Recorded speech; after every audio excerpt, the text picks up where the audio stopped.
ఒకసారి వశిష్ఠ మహాముని మనవడు అయిన పరాశరముని యమునా నది దాటడానికి వచ్చాడు. అతడు మహాతపస్వి, వేదాలను అధ్యయనం చేసినవాడు, సకల శాస్త్ర పారంగతుడు. నదీ తీరాన నిలబడి ఉన్న పరాశరుని కంటికి యమునా నది మధ్యలో పడవ మీద నిల్చుని ఉన్న ఒక అత్యంత సౌందర్యవతి కనిపించింది. ఆమె పేరు సత్యవతీదేవి. పూర్వం ఒకసారి జాలరులు చేపలు పట్టడం కోసమని సముద్రంలోకి వల విసరగా ఆ వలలో గర్భంతో ఉన్న ఓ పెద్ద చేప చిక్కుకుంది. కాని అది సాధారణ చేప కాదు, బ్రహ్మదేవుని శాపం వల్ల చేపగా జన్మించిన ఒక దేవకన్య. జాలర్లు ఆ చేపను సముద్రంలో నుంచి బయటకు తీసి రెండుగా కోశారు. దానితో ఆ చేప శరీరంలో ఉన్న దేవకన్యకి శాప విమోచనం కలిగి ఆకాశంలోకి వెళ్ళిపోయింది. కాని జాలర్లకు ఆశ్చర్యం కలిగించే విధంగా ఆ చేప గర్భంలో 2 పసిబిడ్డలు కనబడ్డారు. జాలర్లు ఆ బిడ్డలను ఆ దేశ మహారాజైన దాశరాజుకి అప్పగించారు. ఆ బిడ్డలలో మగబిడ్డ మత్స్యదేశానికి రాజయ్యాడు. ఆడబిడ్డ ఆ రాజభవనంలోనే ఒక జాలరి పుత్రికగా పెరిగింది. అలా పెరిగి పెద్దదైన బిడ్డే ఈ సత్యవతీదేవి. పరాశరుడు సత్యదేవి యొక్క అందానికి ఆకర్షితుడై ఆమె దగ్గరకు వెళ్లి తనతో సంగమించమని కోరాడు. అప్పుడు సత్యవతీదేవి ముని మాట కాదంటే శాపమిస్తాడేమోనని భయపడి వినయంగా, మహాత్మా, నేను ఒక జాలరి పుత్రికను. నా ఒళ్లంతా చేపల కంపు, అది మీరు భరించలేరు. అలాగే నా కన్యత్వాన్ని పోగొట్టుకుని నా తండ్రికి నేను నా ముఖం ఎలా చూపించను అని అంది. దానికి పరాశరుడు ఆమె ఒంటి నుండి వస్తున్న చేపల కంపుని పోగొట్టి ఆమె శరీరం నుంచి యోజన దూరం వరకు సుగంధ పరిమళాలు వెదజల్లేలా చేశాడు. అందుకే ఆమెను యోజన గంధి అని కూడా అంటారు. అలాగే ఆమె కన్యత్వం చెడకుండా వరమిస్తానని చెప్పాడు. అప్పుడు సత్యదేవి ఇది పట్టపగలు ఎవరైనా చూస్తే అని మరో సాకు చెప్పి తప్పించుకోవాలని చూసింది. దానికి పరాశరుడు అంటూ చిన్నగా నవ్వి తన మహిమతో మేఘాలతో సూర్యుణ్ణి అడ్డగించి లోకాన్ని చీకటి చేశాడు. దానితో ఆమె చేసేదేమీ లేక ముని చెప్పిన దానికి అంగీకరించింది. వారిద్దరి కలయిక వలన సత్యవతీదేవికి వ్యాసుడు జన్మించాడు. ఆశ్చర్యం కలిగించే విధంగా వ్యాసుడు పుట్టగానే పెద్దవాడయ్యాడు. తన తల్లికి నమస్కరించి, మీకెప్పుడు నాతో అవసరం వచ్చినా నన్ను తలుచుకున్న వెంటనే నేను మీ ముందు ప్రత్యక్షమవుతాను అని చెప్పి తపస్సు చేసుకోవడం కోసం అడవులకు వెళ్లిపోయాడు. తీవ్ర తపస్సు చేసి ఆత్మజ్ఞానాన్ని పొందాడు. ఒకటిగా ఉన్న వేదాలను విభజించి వేదవ్యాసుడయ్యాడు. తరువాత బ్రహ్మ ఆజ్ఞతో అష్టాదశ పురాణాలను, నీతిశాస్త్రాలను, ధర్మశాస్త్రాలను రచించాడు. ఆ తరువాత వ్యాసుడు ఒక మహాకావ్యాన్ని రాయాలనుకున్నాడు. అది ఎలా ఉండాలంటే ఇంతకు ముందు జరిగినది ఇక ముందు జరగబోనిది అయ్యుండాలి. సమస్త విశ్వానికి అది మార్గనిర్దేశం కావాలి. దాని ద్వారా మానవాళికి మంచికి చెడుకు, ధర్మానికి అధర్మానికి మధ్య ఉండే తేడాని తెలుసుకునే జ్ఞానాన్ని అందివ్వాలనుకుని మహాభారతం రచించడం మొదలుపెట్టాడు. పూర్వం ఇక్ష్వాకు వంశంలో వీరభీషుడు అనే రాజు ఉండేవాడు. అతడు అత్యంత పరాక్రమవంతుడు, మహాశక్తిశాలి. సాధారణంగా అప్పట్లో ఒక అశ్వమేధ యాగం చేసిన రాజుని తిరుగులేనివాడిగా, అత్యంత శక్తివంతుడిగా పరిగణించేవారు. అలాంటిది ఈ వీరభీషుడు 1000 అశ్వమేధ యాగాలు, 100 రాజసూ యాగాలు చేసి బ్రహ్మలోకానికి వెళ్లి అక్కడ దేవతలు, ఋషులతో సహా బ్రహ్మదేవుణ్ణి సేవిస్తున్నాడు. అయితే ఓసారి బ్రహ్మలోకపు అప్సరసలు సైతం అసూయపడేటటువంటి అందంతో, వజ్రం కన్నా ప్రకాశవంతమైన తేజస్సుతో తెల్లటి వస్త్రాలు ధరించి ఒక కన్య బ్రహ్మసభలోకి అడుగుపెట్టింది. ఆవిడే గంగాదేవి.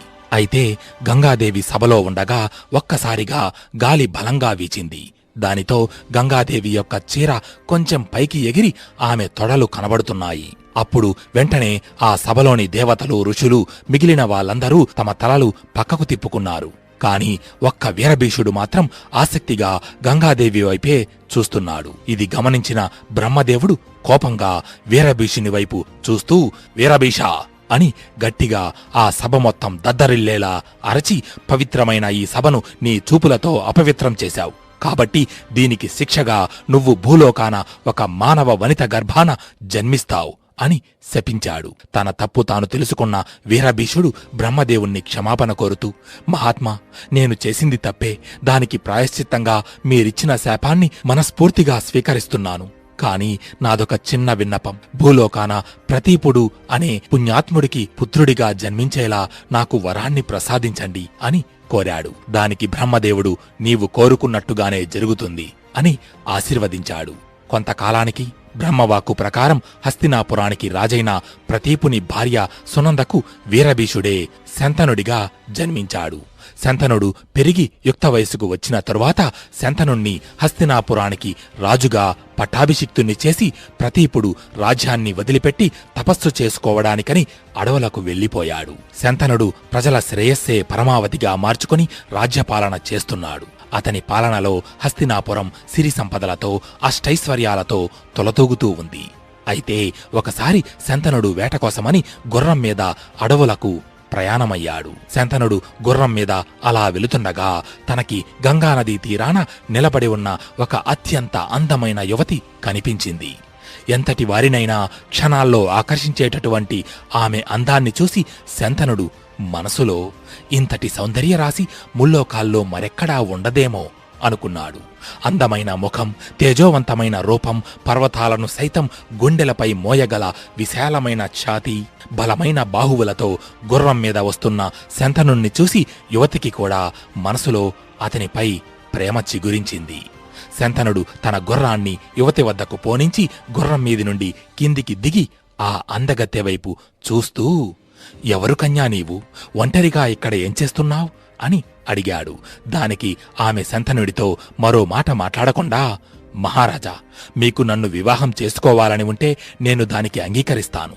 కాని నాది ఒక చిన్న నియమం. మనకి వివాహం జరిగిన తరువాత నేను ఏం చేసినా నాకు అడ్డు చెప్పకూడదు, ప్రశ్నించకూడదు. ఒకవేళ అలా ప్రశ్నిస్తే లేదా అడ్డుపడితే ఆ క్షణమే మిమ్మల్ని విడిచి వెళ్ళిపోతాను అని చెప్పింది.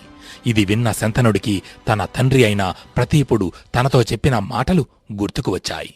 ప్రతీపుడు శంతనుణ్ణి హస్తినాపురానికి యువరాజుని చేసిన తరువాత తాను తపస్సు చేసుకోవడానికని బయలుదేరి గంగానదీ తీరాన తపస్సులో కూర్చుంటాడు. అప్పుడు ప్రతీపుణ్ణి చూసిన గంగాదేవి ఒక దివ్య కాంతరూపాన్ని ధరించి తపస్సు చేస్తున్న ప్రతీపుని దగ్గరకు వెళ్లి అతడి కుడి తొడమీద కూర్చుంటుంది. వెంటనే కనులు తెరచిన ప్రతీపుడు తన తొడపై కూర్చున్న ఆ కాంతను చూసి ఆశ్చర్యపోయి, ఎవరు నువ్వు? నా తొడపై ఎందుకు కూర్చున్నావు అని అడుగుతాడు. బదులుగా ఆ కన్య ప్రతీపునితో, నేను జహ్న మహర్షి పుత్రికనైన జాహ్నవిని, నేను మిమ్మల్ని వివాహమాడాలి అనుకుంటున్నాను అని అంది. అది విన్న ప్రతీపుడు ఆ కన్య వైపు చూస్తూ, అమ్మా, నాకు ఇదివరకే వివాహం జరిగింది. నేను నా భార్యకు తప్ప వేరొకరికి నా మనసులో చోటు ఇవ్వలేను. పైగా నీవు నా కుడితొడపై కూర్చున్నావు. మగవాడి ఎడమతొడపై కూర్చునే అర్హత తన భార్యకు ఉంటుంది. కుడితొడపై కూర్చునే అర్హత తన పిల్లలకు లేదా కోడలికి మాత్రమే ఉంటుంది. కాబట్టి నీవు నా కుమారుణ్ణి వివాహమాడు అని అంటాడు. దానికి ఆమె అంగీకరించి అక్కడి నుంచి వెళ్ళిపోతుంది. తరువాత ప్రతీపుడు శంతనుడి వద్దకు వచ్చి జరిగినదంతా చెప్పి, శంతనా, నేను ఆ యువతికి ఇచ్చిన మాట ప్రకారం నీవు ఆమెను వివాహమాడాలి అని అంటాడు. దానికి శంతనుడు సరేనంటాడు. కాని ఆమెను ఎలా గుర్తించడం అని ప్రశ్నిస్తాడు. అప్పుడు ప్రతీపుడు, ఆమె నీకు గంగానదీ తీరాన కనబడుతుంది. ఆమెను చూసిన వెంటనే నీకు తెలియకుండానే నీ మనసు ఆమె పట్ల ఆకర్షించబడుతుంది. ఆమె ఏం చెప్పినా కాదనకుండా ఒప్పుకొని ఆమెను వివాహమాడు అని అంటాడు. తండ్రి చెప్పిన ఆ కన్య ఈవిడే అయ్యుంటుందని గ్రహించిన శంతనుడు గంగాదేవి చెప్పిన నియమాలకు అంగీకరించి ఆమెను అత్యంత వైభవంగా వివాహం చేసుకుంటాడు. ఇలా వివాహమైన సంవత్సరానికి వీరిద్దరి ప్రేమకు గురుతుగా గంగాదేవి గర్భాన ఒక మగబిడ్డ జన్మిస్తాడు. ఆ బిడ్డను చూసిన శంతనుడి ఆనందానికి అవధులు లేవు. తన వంశ వారసుడు హస్తినాపురానికి కాబోయే యువరాజు జన్మించాడని ఆ బిడ్డను చూసి ఆనందంతో పరవశించిపోయాడు. కాని ఆ సంతోషం ఎక్కువ సమయం నిలవలేదు. గంగాదేవి ఆ బిడ్డను తీసుకుని సరాసరి గంగానది ఒడ్డుకు వచ్చి శంతనుడు చూస్తుండగానే ఆ బిడ్డను ఆ నదిలో పడవేసింది. అది చూసిన శంతనుడు నిర్ఘాంతపోయాడు. తన గుండెల్లో ఒక్కసారిగా వేల అగ్నిపర్వతాలు పేలినంత పనయ్యింది. అప్పటి వరకు శంతనుడి పెదవులపై ఉన్న చిరునవ్వు చెదిరిపోయింది. మనసంతా విషాదంతో నిండిపోయింది. వెంటనే శంతనుడు గంగాదేవితో, ఎందుకిలా చేశావు అని అడగబోతూ వివాహానికి ముందు ఆమెకిచ్చిన మాట గుర్తుకు వచ్చి నిస్సహాయ స్థితిలో మౌనంగా ఉండిపోయాడు. ఆ తరువాత మళ్లీ గంగాదేవి గర్భాన ఒకరి తర్వాత ఒకరుగా 6 బిడ్డలు జన్మించారు. వాళ్ళందరినీ కూడా గంగాదేవి అలాగే నదిలో పడేస్తుంది. ఇదంతా చూస్తున్న శంతనుడు తన ముందే తన పిల్లలందరూ చనిపోతున్నా గంగాదేవిని అడ్డగించలేక ఎదురు చెప్పలేక లోలోనే కుమిలిపోతున్నాడు. ఇలా ఉండగానే గంగాదేవి కడుపున 8వ బిడ్డ జన్మించాడు. శంతనుడికి భయం మొదలయ్యింది. గంగా ఆ బిడ్డను కూడా నది వద్దకు తీసుకువెళ్ళింది.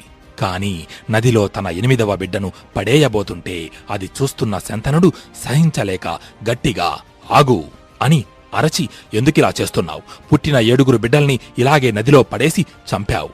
కాని ఈసారి మాత్రం అలా జరగనివ్వను. ఆ బిడ్డను విడిచిపెట్టు అని అన్నాడు. అప్పుడు గంగాదేవి తన నిజరూపాన్ని ధరించింది. అది చూసిన శంతనుడు ఆశ్చర్యపోయాడు. ఈ కథలో కొద్దిగా వెనక్కు వెళ్తే బ్రహ్మదేవుడు వీరభీషుడు చేసిన తప్పుకుగాను వీరభీషుణ్ణి మానవునిగా పుట్టమని శపించాడు. ఆ వీరభీషుడే ఈ శంతనుడు.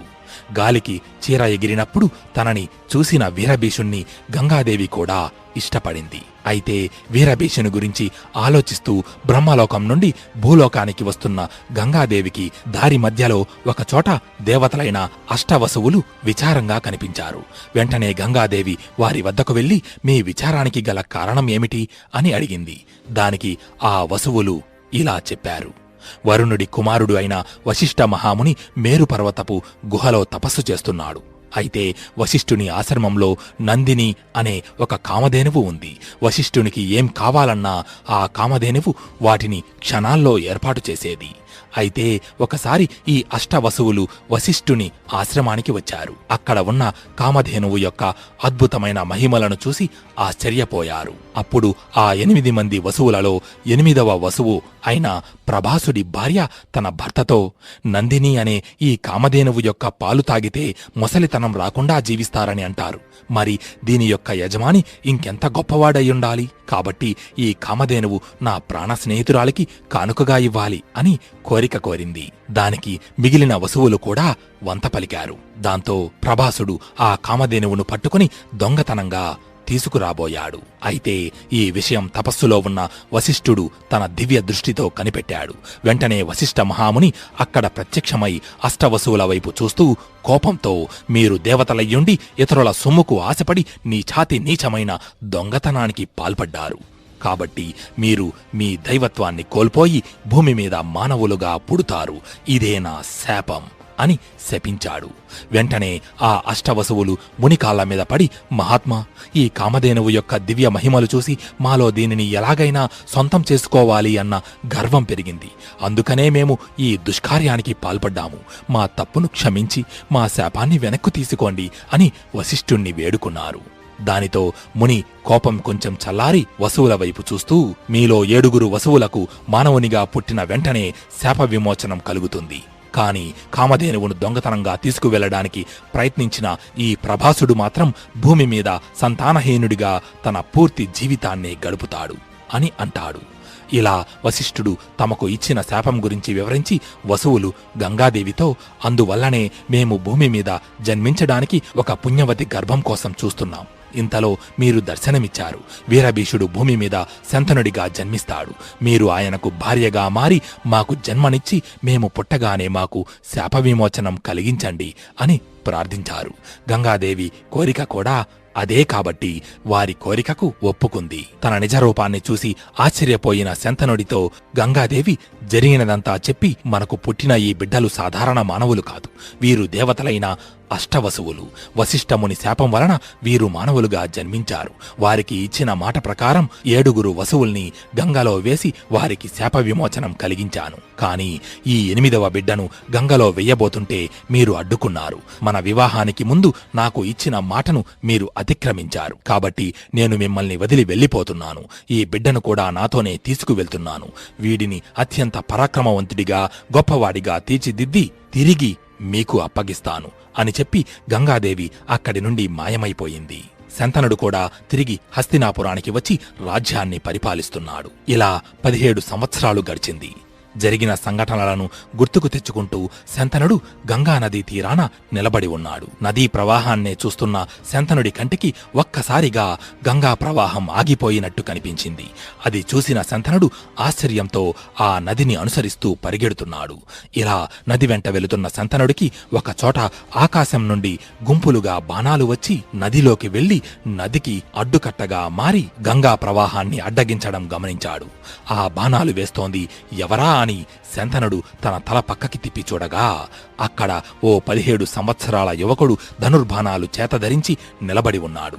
శంతనుడు వెంటనే ఆ యువకుడి వద్దకు వెళ్లి అతని వైపు చూస్తూ, నీ అద్భుత ధనుర్విద్యను చూసి నా మనసు పరవశించిపోతోంది పుత్రా, ఎవరివి నీవు, నీ తల్లిదండ్రులు ఎవరు అని అడిగాడు. అప్పుడు ఆ యువకుని వెనుక నుంచి గంగాదేవి ముందుకు వచ్చి ఇతడు తన తండ్రిని ఒక క్షత్రియుడు చంపాడన్న కోపంతో 21 సార్లు భూమండలమంతా తిరిగి కనిపించిన క్షత్రియులందరినీ తన గొడ్డలి పదునికి బలి ఇచ్చిన పరశురాముడి శిష్యుడు, సాక్షాత్తు దేవదానవ గురువులైన బృహస్పతి శుక్రాచార్యుల వద్ద శాస్త్రాలను అధ్యయనం చేసినవాడు, వేదాంగాలలో పండితుడు, మీ పుత్రుడు దేవవ్రతుడు అని చెప్పింది. చాలా కాలం తరువాత తన పుత్రుడిని చూడటంతో శంతనుడి ఆనందానికి అవధులు లేవు. పుత్రా, ఇన్నాళ్లుగా నేను ఈ హస్తినాపుర సింహాసనం నీకోసమే ఎదురుచూస్తున్నాం అంటూ దేవవ్రతుణ్ణి గట్టిగా కౌగిలించుకున్నాడు. పక్కనే ఉన్న గంగాదేవి శంతనుడి వైపు చూస్తూ, ఇక నాకు సెలవు ఇవ్వండి ప్రభు అంటూ అక్కడి నుండి మాయమయ్యింది. తరువాత శంతనుడు దేవవ్రతుణ్ణి హస్తినాపురానికి తీసుకువెళ్లి అత్యంత వైభవంగా హస్తినాపుర రాజ్యానికి యువరాజుగా పట్టాభిషేకం చేశాడు.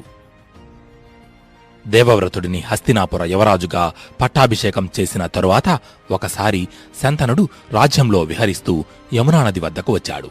అయితే ఆ ప్రదేశమంతా అద్భుత సుగంధ పరిమళాలతో నిండి ఉంది.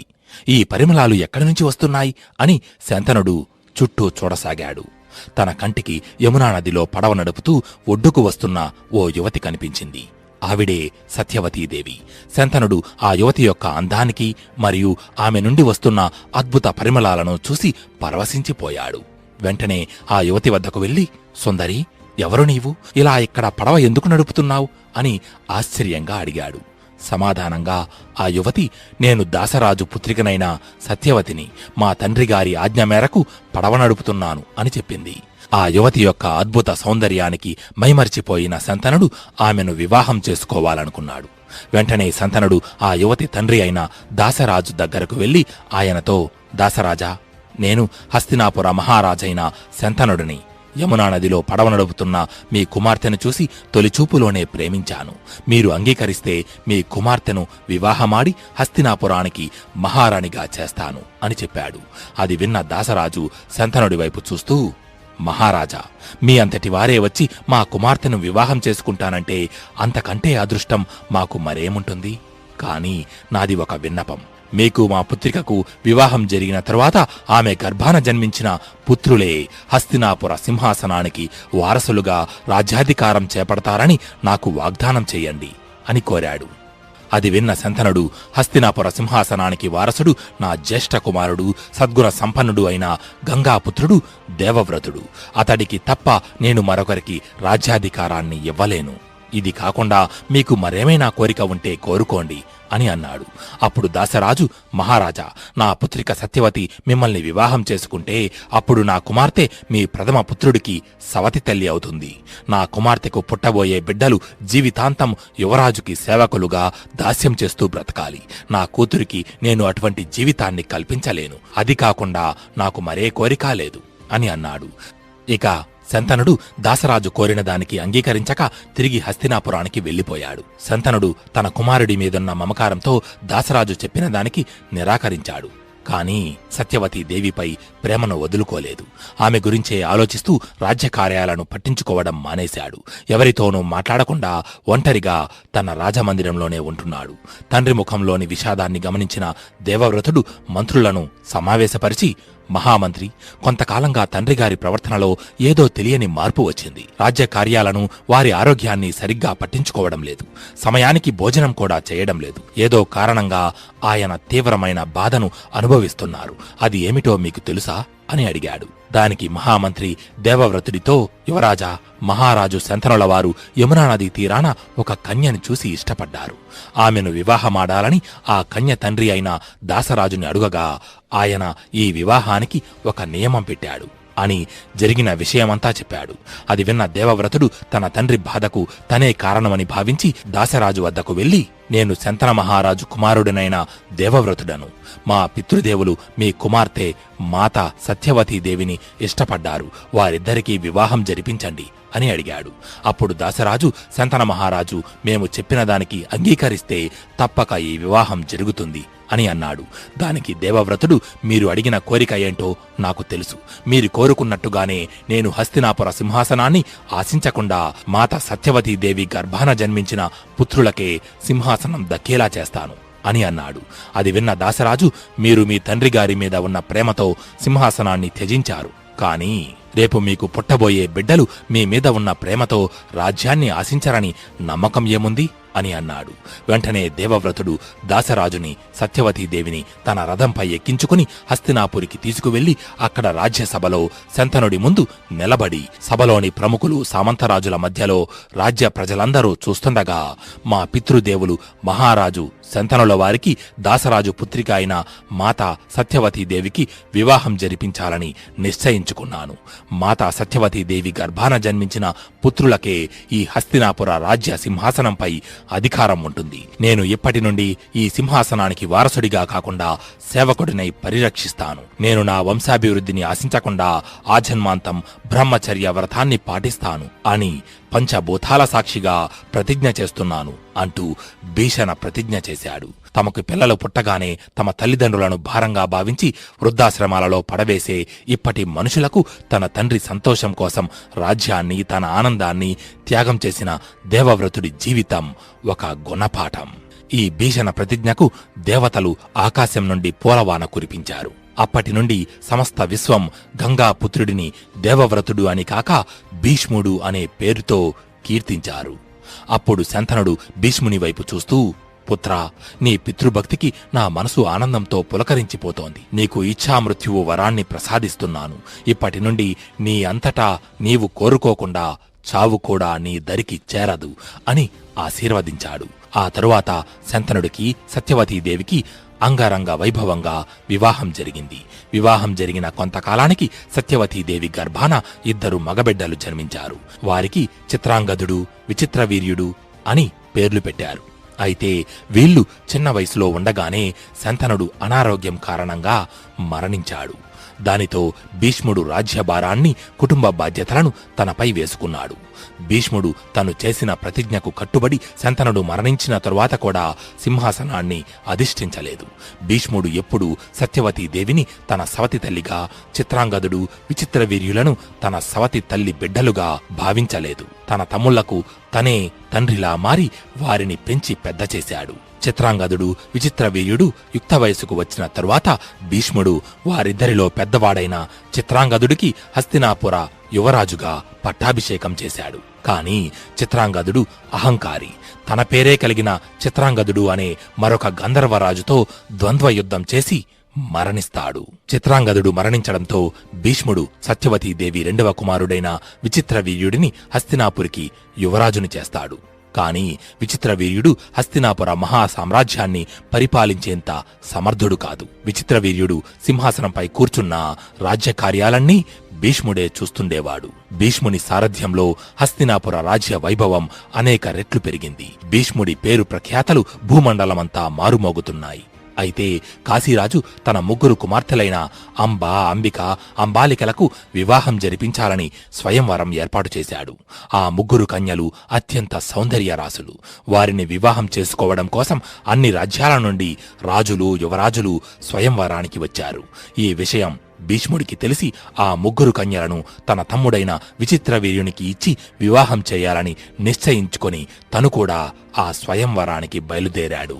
భీష్ముడు కాశీరాజ్యానికి చేరుకుని ఆ స్వయంవర సభలో ప్రవేశించి కాశీరాజు కుమారులైన 3 కన్యలను తన రథంపై ఎక్కించుకుని స్వయంవరానికి వచ్చిన రాజులందరి వైపు చూస్తూ, ఈ కన్యలను క్షత్రియ వివాహం ప్రకారం హస్తినాపుర యువరాజైన నా తమ్ముడు విచిత్రవీర్యునికి ఇచ్చి వివాహం జరిపించడానికి తీసుకువెళ్తున్నాను.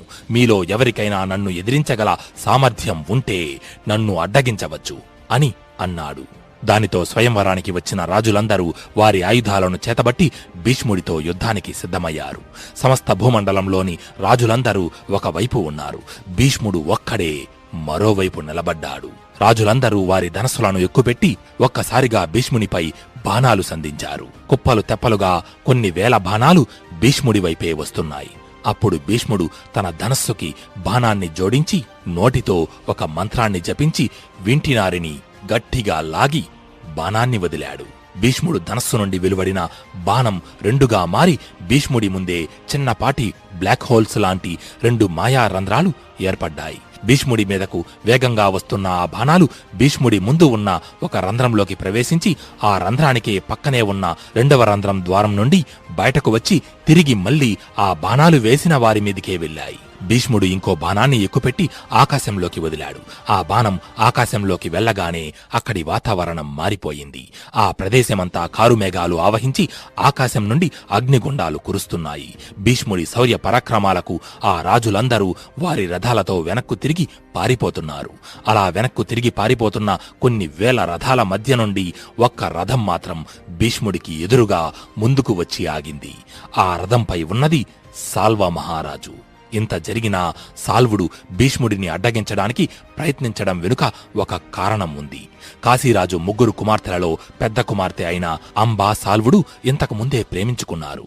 స్వయంవరంలో అంబ సాల్వుడి మెడలో వరమాల వేసి అతనిని భర్తగా స్వీకరించాలని ఎన్నో ఆశలు పెట్టుకుంది.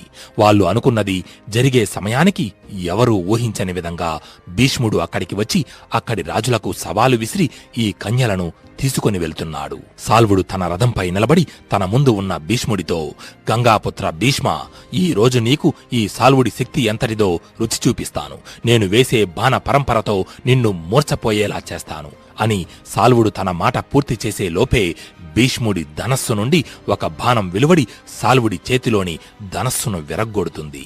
సాల్వుడు మరో ధనస్సును తీసేలోపు భీష్ముడు సాల్వుడి మీదకు మరో బాణాన్ని సంధిస్తాడు. ఆ బాణం 3 బాణాలుగా మారి సాల్వుడి రథసారథికి తగిలి సాల్వుడి రథంపై ఉన్న జెండాను, అతని తలపై ఉన్న కిరీటాన్ని నేలరాలుస్తుంది.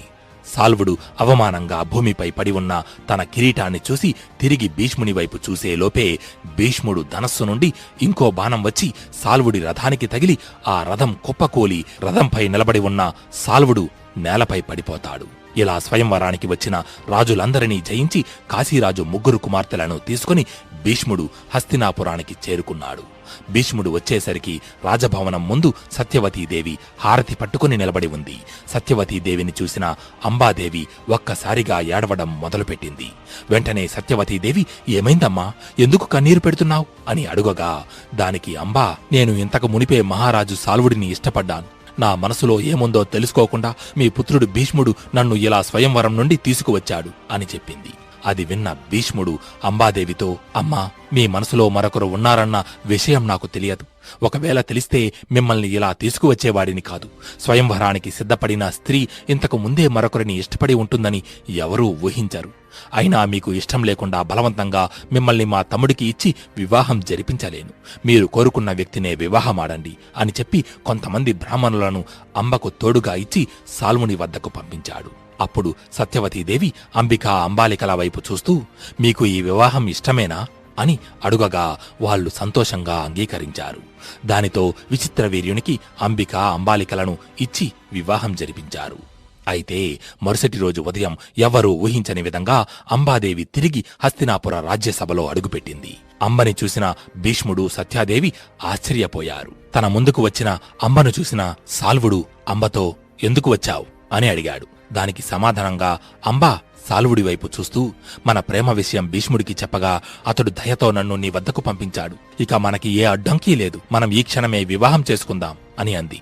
అప్పుడు సాల్వుడు భీష్ముడు స్వయంవరానికి వచ్చిన రాజులందరినీ జయించి నిన్ను గెలుచుకున్నాడు. ఒక క్షత్రియుడిగా వేరొకరు దయతో దానం చేసిన స్త్రీని నేను వివాహం చేసుకోలేను. ఇక్కడి నుండి వెళ్ళిపో అని అన్నాడు. ఆ మాటలకు అంబ మనసు మొక్కలయ్యింది. రాజ్యసభలో అంబ భీష్ముడికి జరిగిన విషయమంతా చెప్పింది. దానికి భీష్ముడు అంబాదేవితో, అమ్మా, స్వయంవరం నుండి మిమ్మల్ని తీసుకువచ్చినప్పుడే మీరు విచిత్ర వీర్యునితో వివాహానికి ఒప్పుకొని ఉంటే మీరు ఈ హస్తినాపురికి మహారాణి అయ్యేవారు. కాని ఇప్పుడు సమయం మించిపోయింది అని అన్నాడు. అప్పుడు అంబా, గతిలేక ఎవరు దొరికితే వారిని వివాహం చేసుకోవడానికి నేనేమీ ఆటబొమ్మని కాదు. స్వయంవరంలో రాజులందరినీ ఓడించి నేను ప్రేమించిన వాడిని నాకు కాకుండా చేసిన నువ్వే నన్ను వివాహం చేసుకోవాలి అని అంది. దానికి భీష్ముడు, నేను ఆజన్మాంతం బ్రహ్మచర్య వ్రతాన్ని పాటిస్తానని ప్రతిజ్ఞ చేశాను. నేను మిమ్మల్ని వివాహం చేసుకోలేను అని సమాధానమిచ్చాడు. అప్పుడు అంబా, ఆ విషయం నాకు తెలుసు, కాని ఇప్పుడు ఆ ప్రతిజ్ఞను మీరవలసిన సమయం ఆసన్నమైంది అని అంది. అప్పుడు భీష్ముడు, సూర్యచంద్రులు గతులు తప్పవచ్చునేమో గాని ఈ భీష్ముడు చేసిన ప్రతిజ్ఞను మీరాడు అని గర్వంగా పలికాడు. దానితో అంబాదేవి కోపంగా, నువ్వు ఏ శక్తి సామర్థ్యాలను చూసి మిడిసిపడుతున్నావో ఆ గర్వాన్ని అనగదొక్కుతూ మళ్లీ తిరిగి వస్తాను అని చెప్పి ఆ సభను వదిలి వెళ్లిపోయింది. ఈ సమస్త భూమండలంలో భీష్ముడిని ఎదిరించి అతడికి తగిన బుద్ధి చెప్పగల సమర్థుడు స్వయానా భీష్ముడి గురువైన పరశురాముడు ఒక్కడేనని నిశ్చయించుకొని అంబాదేవి పరశురాముడి దగ్గరకు బయలుదేరింది. పరశురాముడు ఉంటున్న పర్వతాన్ని చేరుకుని కొంత దూరం ప్రయాణించిన అంబాదేవి కంటికి తన ముందు సగం వరకు భూమిలోకి కూరుకుపోయి ఉన్న ఒక గొడ్డలి కనిపించింది. అది చూసిన అంబకు అది పరశురాముని యొక్క చేతిగొడ్డలేనని అర్థమయ్యింది. అయితే పరశురాముడు కూడా ఇక్కడే దగ్గరలో ఎక్కడో ఉన్నాడని అనుకుని ఆ గొడ్డలి దాటి ముందుకు అడుగు వెయ్యబోతుంటే తనకు ఒక్కసారిగా షాక్ తగిలినట్టు అనిపించింది. ఎంత ప్రయత్నించినా ఆ గొడ్డలిని దాటి ముందుకు వెళ్ళలేకపోతుంది. అయితే ఈసారి అంబ కనులు మూసుకుని పరశురాముణ్ణి ప్రార్థించడం మొదలుపెట్టింది. ఆ ప్రార్థనలు అంబాదేవికి 100 అడుగుల దూరంలో ఓ గుహలో కూర్చొని తపస్సు చేస్తున్న ఓ ముని దివ్య దృష్టికి వినబడుతున్నాయి. ఎంతో కాలంగా తపస్సులో నిమగ్నమై ఉన్న ఆ ముని కళ్ళు ఒక్కసారిగా ఈ ప్రార్థనలు కారణంగా తెరుచుకున్నాయి. చీకటి గుహలో ఆ ముని యొక్క ఎర్రటి కనులు వేటాడడానికి సిద్ధమైన సింహపు చూపులను తలపిస్తున్నాయి. ఇక్కడ కనులు మూసుకొని పరశురాముణ్ణి ప్రార్థిస్తున్న అంబాదేవి చిన్నగా భూమి కంపించడం గమనించింది. వెంటనే తన కళ్ళు తెరచి చూడగా తన ముందు భూమిలో కూరుకొని ఉన్న గొడ్డలి దానంతట అదే గాలిలోకి లేచి తను చూస్తుండగానే అత్యంత వేగంగా గాలిలో ఎగురుకుంటూ ముని తపస్సు చేస్తున్న గుహలోకి వెళ్లిపోయింది. అంబాదేవి అక్కడే నిలబడి ఏం జరుగుతుందా అని ఆసక్తిగా ఆ గుహ వైపే చూస్తోంది. అప్పుడు ఆ చీకటి గుహలో నుండి చేతిలో గొడ్డలి పట్టుకుని గంభీరంగా నడుస్తూ ఓ వ్యక్తి బయటకు వచ్చాడు. అతడే అత్యంత పరాక్రమవంతుడు, మహాశివుని భక్తుడు, క్షత్రియ పాలిట యముడు, మహావీరుడు పరశురాముడు. పర్వతాలను సైతం గుండెలపై మోయగల విశాలమైన ఛాతీ, బండరాలను కూడా సునాయాసంగా పిండి చేయగల బాహువులు, వజ్రం లాంటి శరీరంతో గొడ్డలి పట్టుకుని గుహలో నుండి బయటకు వచ్చిన పరశురాముణ్ణి చూసిన అంబాదేవి తన మనసులో ఈ సమస్త భూమండలంలో భీష్ముడి అహం అణచి అతనికి బుద్ధి చెప్పగల సమర్థుడు ఇతడొక్కడే అని అనుకొని పరిగెత్తుకుంటూ పరశురాముడి దగ్గరకు వెళ్లి, నాకు న్యాయం చెయ్యండి ప్రభూ అంటూ ఏడ్చింది. తన ముందు కంటతడి పెడుతూ దీనంగా నిలబడి ఉన్న అంబాదేవిని చూస్తూ పరశురాముడు, ఎవరు యువతి నీవు? నీ బాధకు గల కారణమేమిటి అని అడిగాడు. దానికి అంబాదేవి, ఒక పురుషుడు నన్ను స్వయంవరం నుండి బలవంతంగా తీసుకువెళ్లి ఇప్పుడు నన్ను వివాహం చేసుకోవడానికి నిరాకరిస్తున్నాడు. మీరే అతనికి తగిన బుద్ధి చెప్పి నాకు న్యాయం జరిగేలా చెయ్యాలి అంటూ వేడుకొంది. అప్పుడు పరశురాముడు, నీకు తప్పక న్యాయం జరుగుతుంది. ఈ దుష్కార్యానికి పాల్పడిన దుష్టుడు ఎవరు అని అడిగాడు. దానికి అంబాదేవి, అతడు మరెవరో కాదు, మీ ప్రియ శిష్యుడు గంగాపుత్రుడు భీష్ముడు అని చెప్పింది. అది విన్న పరశురాముడు, ఏంటి భీష్ముడా? అసత్యం! భీష్ముడు ఎన్నటికీ ఇటువంటి అధర్మ కార్యానికి పాల్పడడు అంటూ మౌనంగా ఉండిపోయాడు. అప్పుడు అంబాదేవి జరిగినదంతా పరశురాముడికి వివరించింది. అదంతా విన్న పరశురాముడు అంబాదేవి వైపు చూస్తూ, నీకు ఈ దుస్థితి రావడానికి కారణం 2 వ్యక్తులు. ఒకరు మహారాజు సాల్వుడు, మరొకరు భీష్ముడు. వీరిద్దరిలో ఎవరిని శిక్షించమంటావు అని అడిగాడు. దానికి అంబాదేవి, సాల్వుడిని దండించినా అతడు ఇక నన్ను వివాహం చేసుకోవడానికి ఒప్పుకోడు. దీనంతటికీ కారణం భీష్ముడు. అతడు చేసిన దానికి శిక్ష అనుభవించాలి అని అంది. అప్పుడు పరశురాముడు, సరే, నీవు కోరుకున్నట్లుగానే చేస్తాను. భీష్ముడు నేను చెప్పిన మాట కాదనడు. అలాగే అతడు నాతో యుద్ధం చేసి గెలవనూ లేడు అని చెప్పి అంబాదేవిని తీసుకుని హస్తినాపురానికి బయలుదేరాడు. హస్తినాపురిలో సరస్వతీ నదీ తీరాన విడిది ఏర్పరుచుకుని భీష్ముడికి కబురు పెట్టాడు పరశురాముడు తనని ఎందుకు రమ్మన్నాడో తెలియక చాలా కాలం తరువాత గురువుగారి నుండి కబురు రావడంతో భీష్ముడు సంతోషంగా గుర్రంపై పరశురాముడి వద్దకు బయలుదేరాడు. భీష్ముడు సరస్వతీ నదీ తీరానికి చేరుకున్నాడు. అక్కడ ఒక బండరాయిపై కూర్చుని తపస్సులో నిమగ్నమైన పరశురాముణ్ణి చూసిన భీష్ముడు అత్యంత వినయంగా రథంపై నుండి కిందకు దిగి మోకాళ్లపై కూర్చుని తపస్సులో కూర్చున్న గురువు కాళ్లను నీళ్లతో కడుగుతున్నాడు. పరశురాముడు వెంటనే తన కళ్ళు తెరచి తన కాళ్ళు కడుగుతున్న భీష్ముడిని చూసి భీష్ముడి యొక్క గురుభక్తికి సంతోషపడి అతన్ని పైకి లేపి కౌగిలించుకున్నాడు. అప్పుడు భీష్ముడు, గురుదేవా, నన్ను పిలిపించడానికి గల కారణమేమిటి అని అడుగగా, ఇంతలో పరశురాముడి వెనుక నుండి అంబాదేవి ముందుకు వచ్చి నిలబడింది. అంబాదేవిని చూసిన భీష్ముడికి విషయమంతా అర్థమయ్యింది. అప్పుడు పరశురాముడు భీష్ముడి వైపు చూస్తూ, భీష్మా, నువ్వు ఈ కన్యను బలవంతంగా స్వయంవరం నుండి తీసుకువచ్చిన మాట నిజమేనా అని అడిగాడు. దానికి భీష్ముడు, అవును గురుదేవా, నేను ఈ కన్యను బలవంతంగా స్వయంవరం నుండి తీసుకువచ్చిన మాట నిజమే. కాని ఈమె మనసులో వేరొక వ్యక్తి ఉన్నారు అన్న విషయం నాకు తెలియదు. ఒకవేళ తెలిసి ఉంటే నేను ఈమెను అక్కడే వదిలేసి వచ్చేవాడిని. తరువాత విషయం తెలిసి నేనే ఈమెను తను ప్రేమించిన మనిషి దగ్గరకు పంపించాను అని చెప్పాడు. దానికి పరశురాముడు, నీ కారణంగానే తను ప్రేమించిన సాల్వుడు తనని కాదన్నాడు. తనని ఇప్పుడు వివాహం చేసుకోవడానికి ఎవరు ముందుకొస్తారు? కాబట్టి ఈమెను నీవే వివాహం చేసుకోవాలి అని అన్నాడు. అప్పుడు భీష్ముడు, గురుదేవా, నేను ఆజన్మాంతం బ్రహ్మచర్య వ్రతాన్ని పఠిస్తానని ప్రతిజ్ఞ చేశాను అని చెప్పగా, పరశురాముడు, ఆ విషయం నాకు తెలుసు, కాని ఇప్పుడు ఆ ప్రతిజ్ఞను అతిక్రమించాలి అని అన్నాడు. దానికి భీష్ముడు, ప్రాణం పోయినా నేను ధర్మ విరుద్ధంగా నడుచుకోను అని సమాధానమిచ్చాడు. అది విన్న పరశురాముడు కోపంగా, నీ గురువుకే నీతులు చెప్పేటంతటి వాడివా నీవు? మర్యాదగా నేను చెప్పిన దానికి ఒప్పుకొని నన్ను సంతోషపరచు, లేదంటే నా కోపాన్ని చవిచూడాల్సి వస్తుంది అని అన్నాడు. అప్పుడు భీష్ముడు, అధర్మబద్ధంగా జీవించడం కంటే ఒక క్షత్రియుడిగా మీతో యుద్ధం చేసి మిమ్మల్ని ఓడించడమో లేదా మీ చేతిలో మరణించడమో శ్రేయస్కరం గురుదేవా అని అన్నాడు. అప్పుడు పరశురాముడు, అయితే సరే, అందుకో నీ ఆయుధాన్ని అంటూ తన శిష్యుడు అకృతవర్ణుడిని తన రథసారథిగా చేసుకుని రథాన్ని అధిష్ఠించాడు. భీష్ముడు కూడా తన ధనస్సును చేతబట్టి రథంపైకెక్కి నిలుచుని ఉన్నాడు. గురు శిష్యులు ఇద్దరూ యుద్ధానికి సిద్ధమయ్యారు. ఏదో ఘోర అనర్థం జరగబోతోందని అనడానికి సూచనగా ఆకాశమంతా కారు మేఘాలు ఆవరించి ఆ ప్రదేశమంతా చీకటితో నిండిపోయింది. సముద్రంలోని అలలు తీరాన్ని దాటి ఎగసి పడుతున్నాయి. పక్షులు, మిగిలిన ప్రాణులన్నీ ఆ ప్రదేశం నుండి దూరంగా వెళ్లిపోతున్నాయి. క్రూర మృగాల భయంకర గర్జనలతో కొండ గుహలన్నీ ప్రతిధ్వనిస్తున్నాయి. ఇంతలో ఒక్కసారిగా పరశురాముడు ధనస్సును ఎక్కుపెట్టి భీష్మునిపై బాణాలు సంధించడం మొదలుపెట్టాడు. కొండపై పడుతున్న వర్షపు చినుకుల్లా ఆకాశం నుండి బాణాలు భీష్ముడి వైపే దూసుకు వస్తున్నాయి. అప్పుడు భీష్ముడు తన ధనస్సును ఎక్కుపెట్టి ఆకాశంలోకి ఒక అస్త్రాన్ని సంధించాడు. ఆ అస్త్రం ఆకాశంలోకి వెళ్లి పెద్దగా పేలి పరశురాముడు వేసిన బాణాలను ధ్వంసం చేసింది.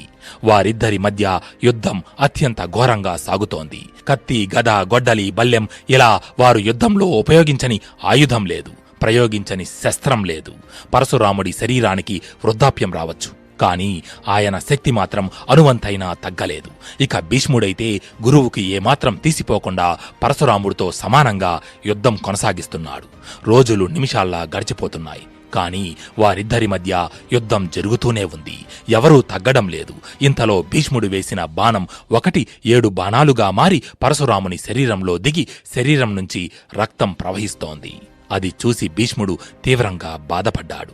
దానితో పరశురాముడి కోపం విపరీతంగా పెరిగిపోయింది.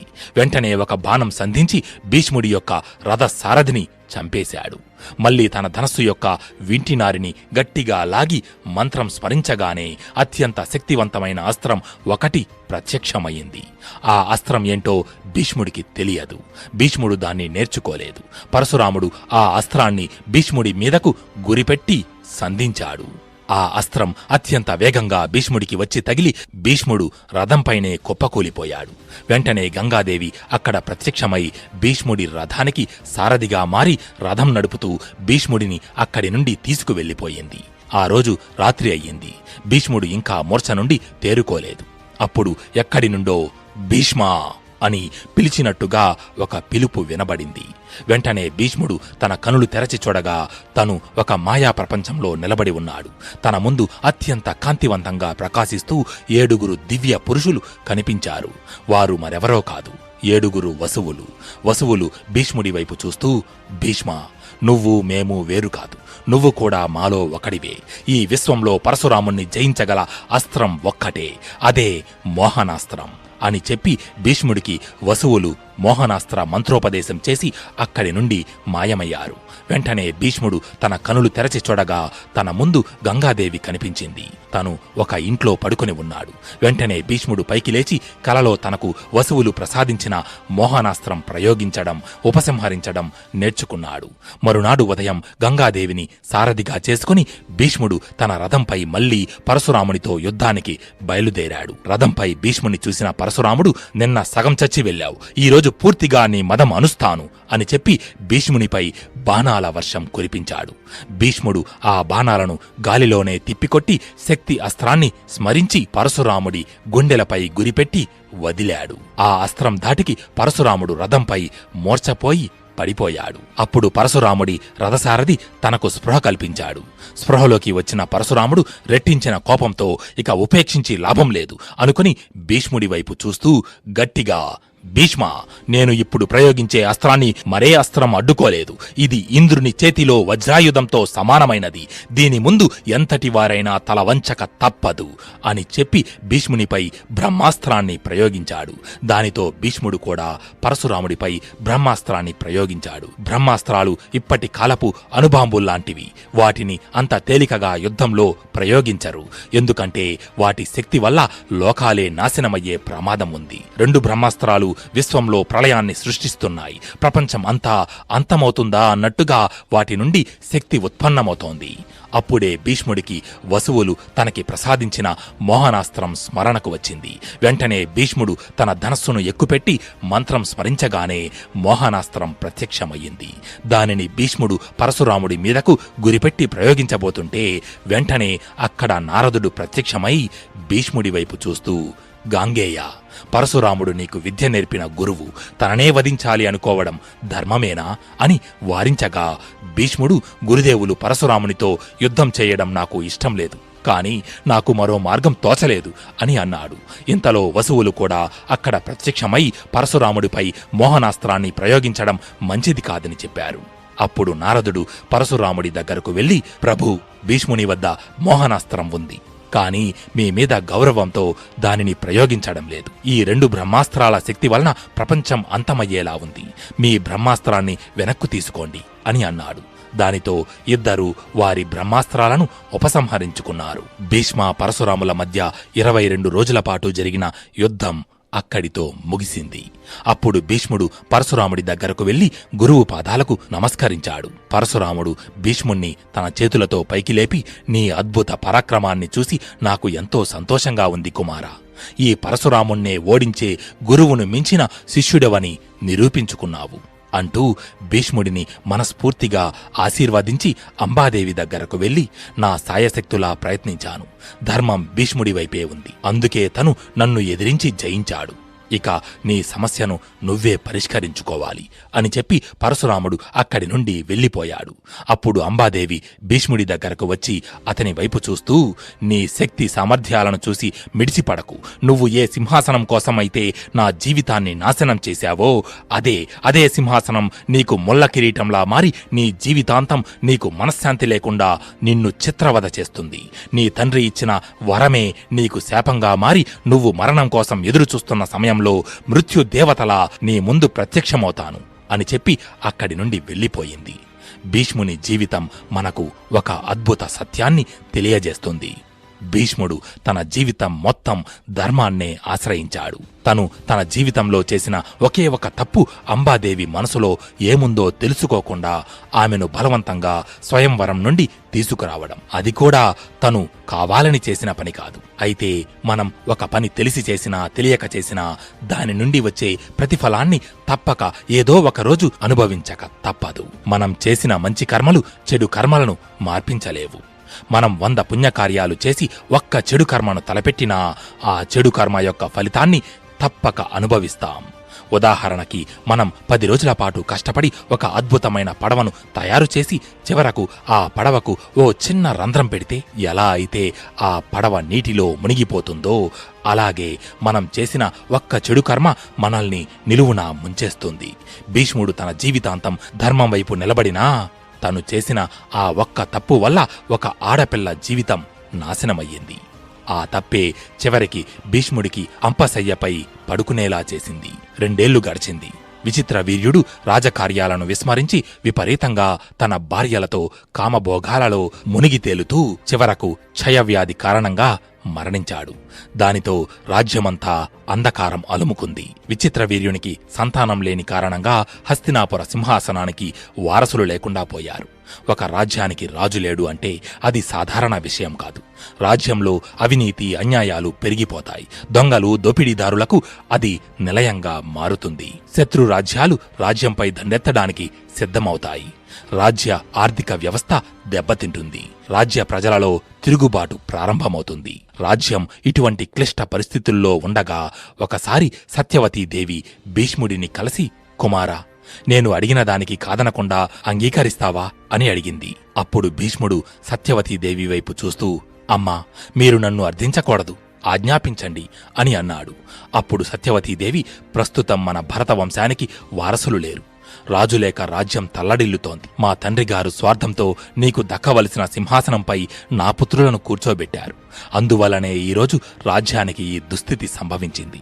నీ ఒక్కడివే ఈ హస్తినాపుర మహాసామ్రాజ్యాన్ని పరిపాలించగల సమర్థుడవి. ఆలస్యం చెయ్యకుండా ఈ సింహాసనాన్ని అధిష్ఠించు. వివాహం చేసుకుని వంశాభివృద్ధి గావించు.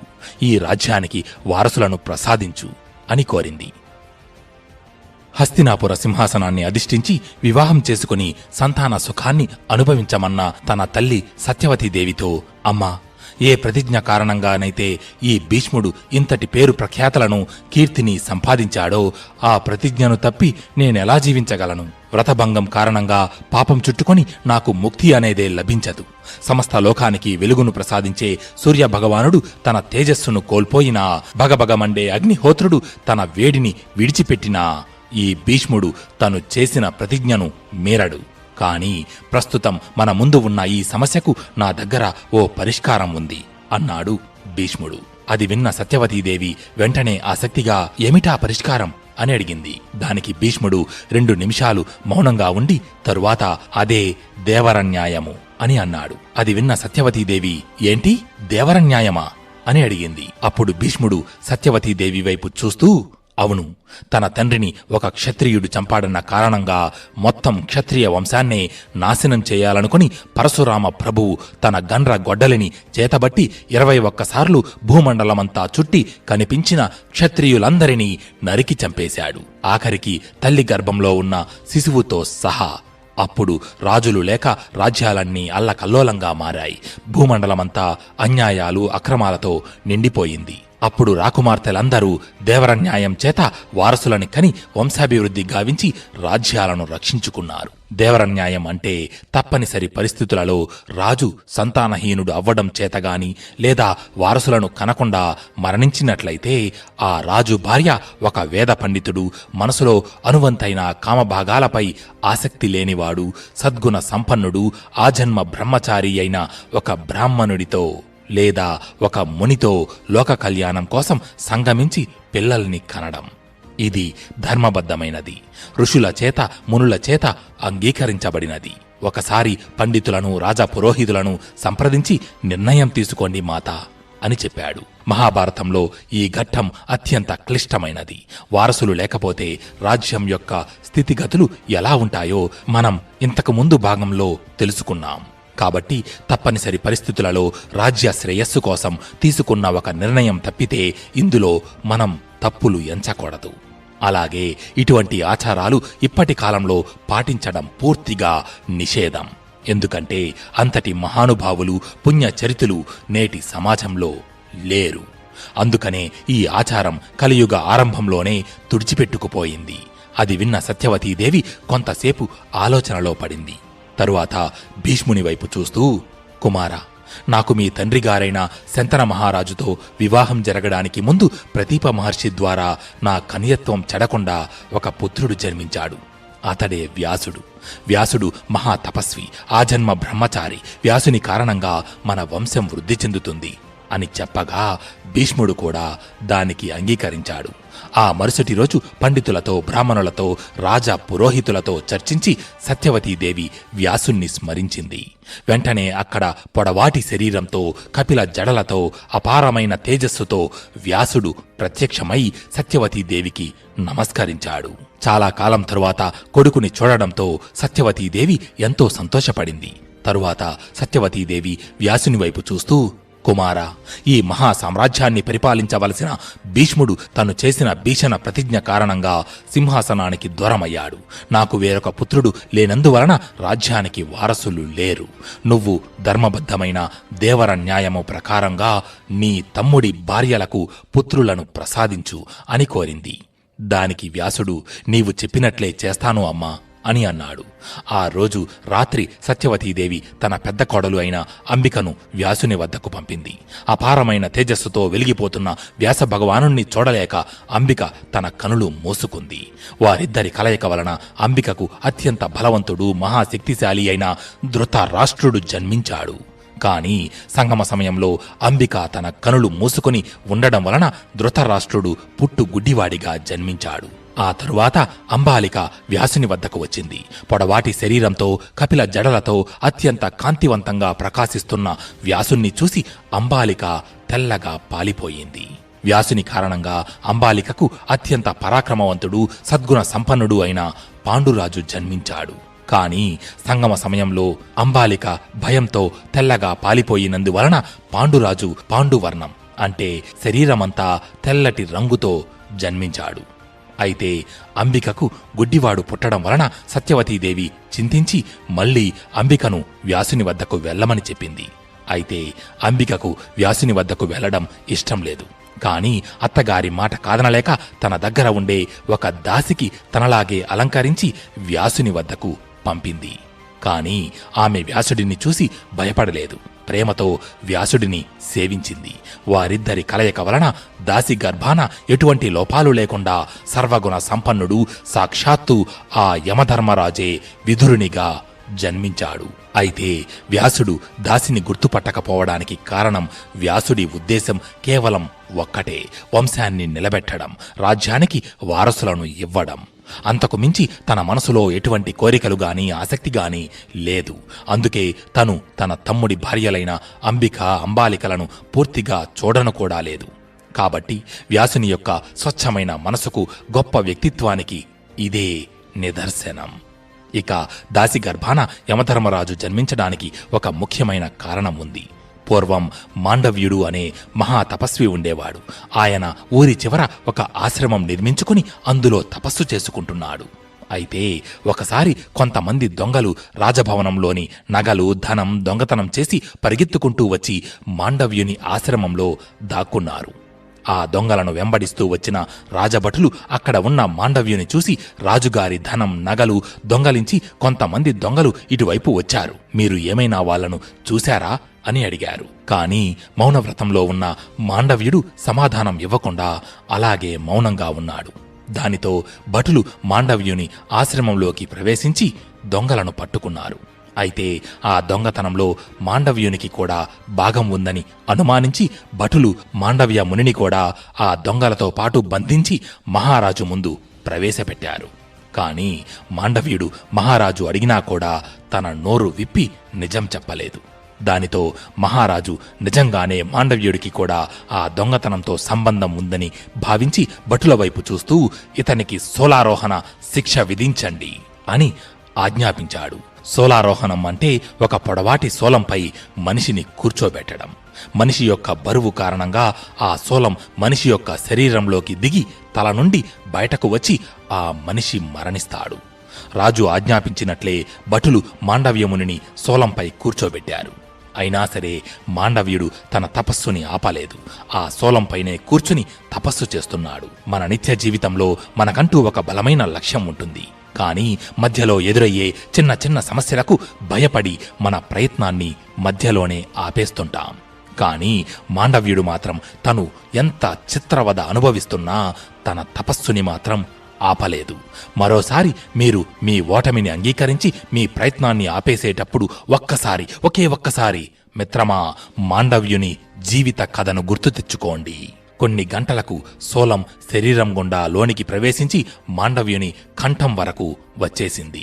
మాండవ్యుడు చేస్తున్న ఈ భయంకర తపస్సును చూసి ఆశ్చర్యపోయి మిగిలిన మహర్షులు పక్షుల రూపాన్ని ధరించి మాండవ్యుడి వద్దకు వచ్చి, మహానుభావా, నీ అంతటి తపస్వికి ఇంతటి భయంకర శిక్షను విధించిందెవరు అని అడిగారు.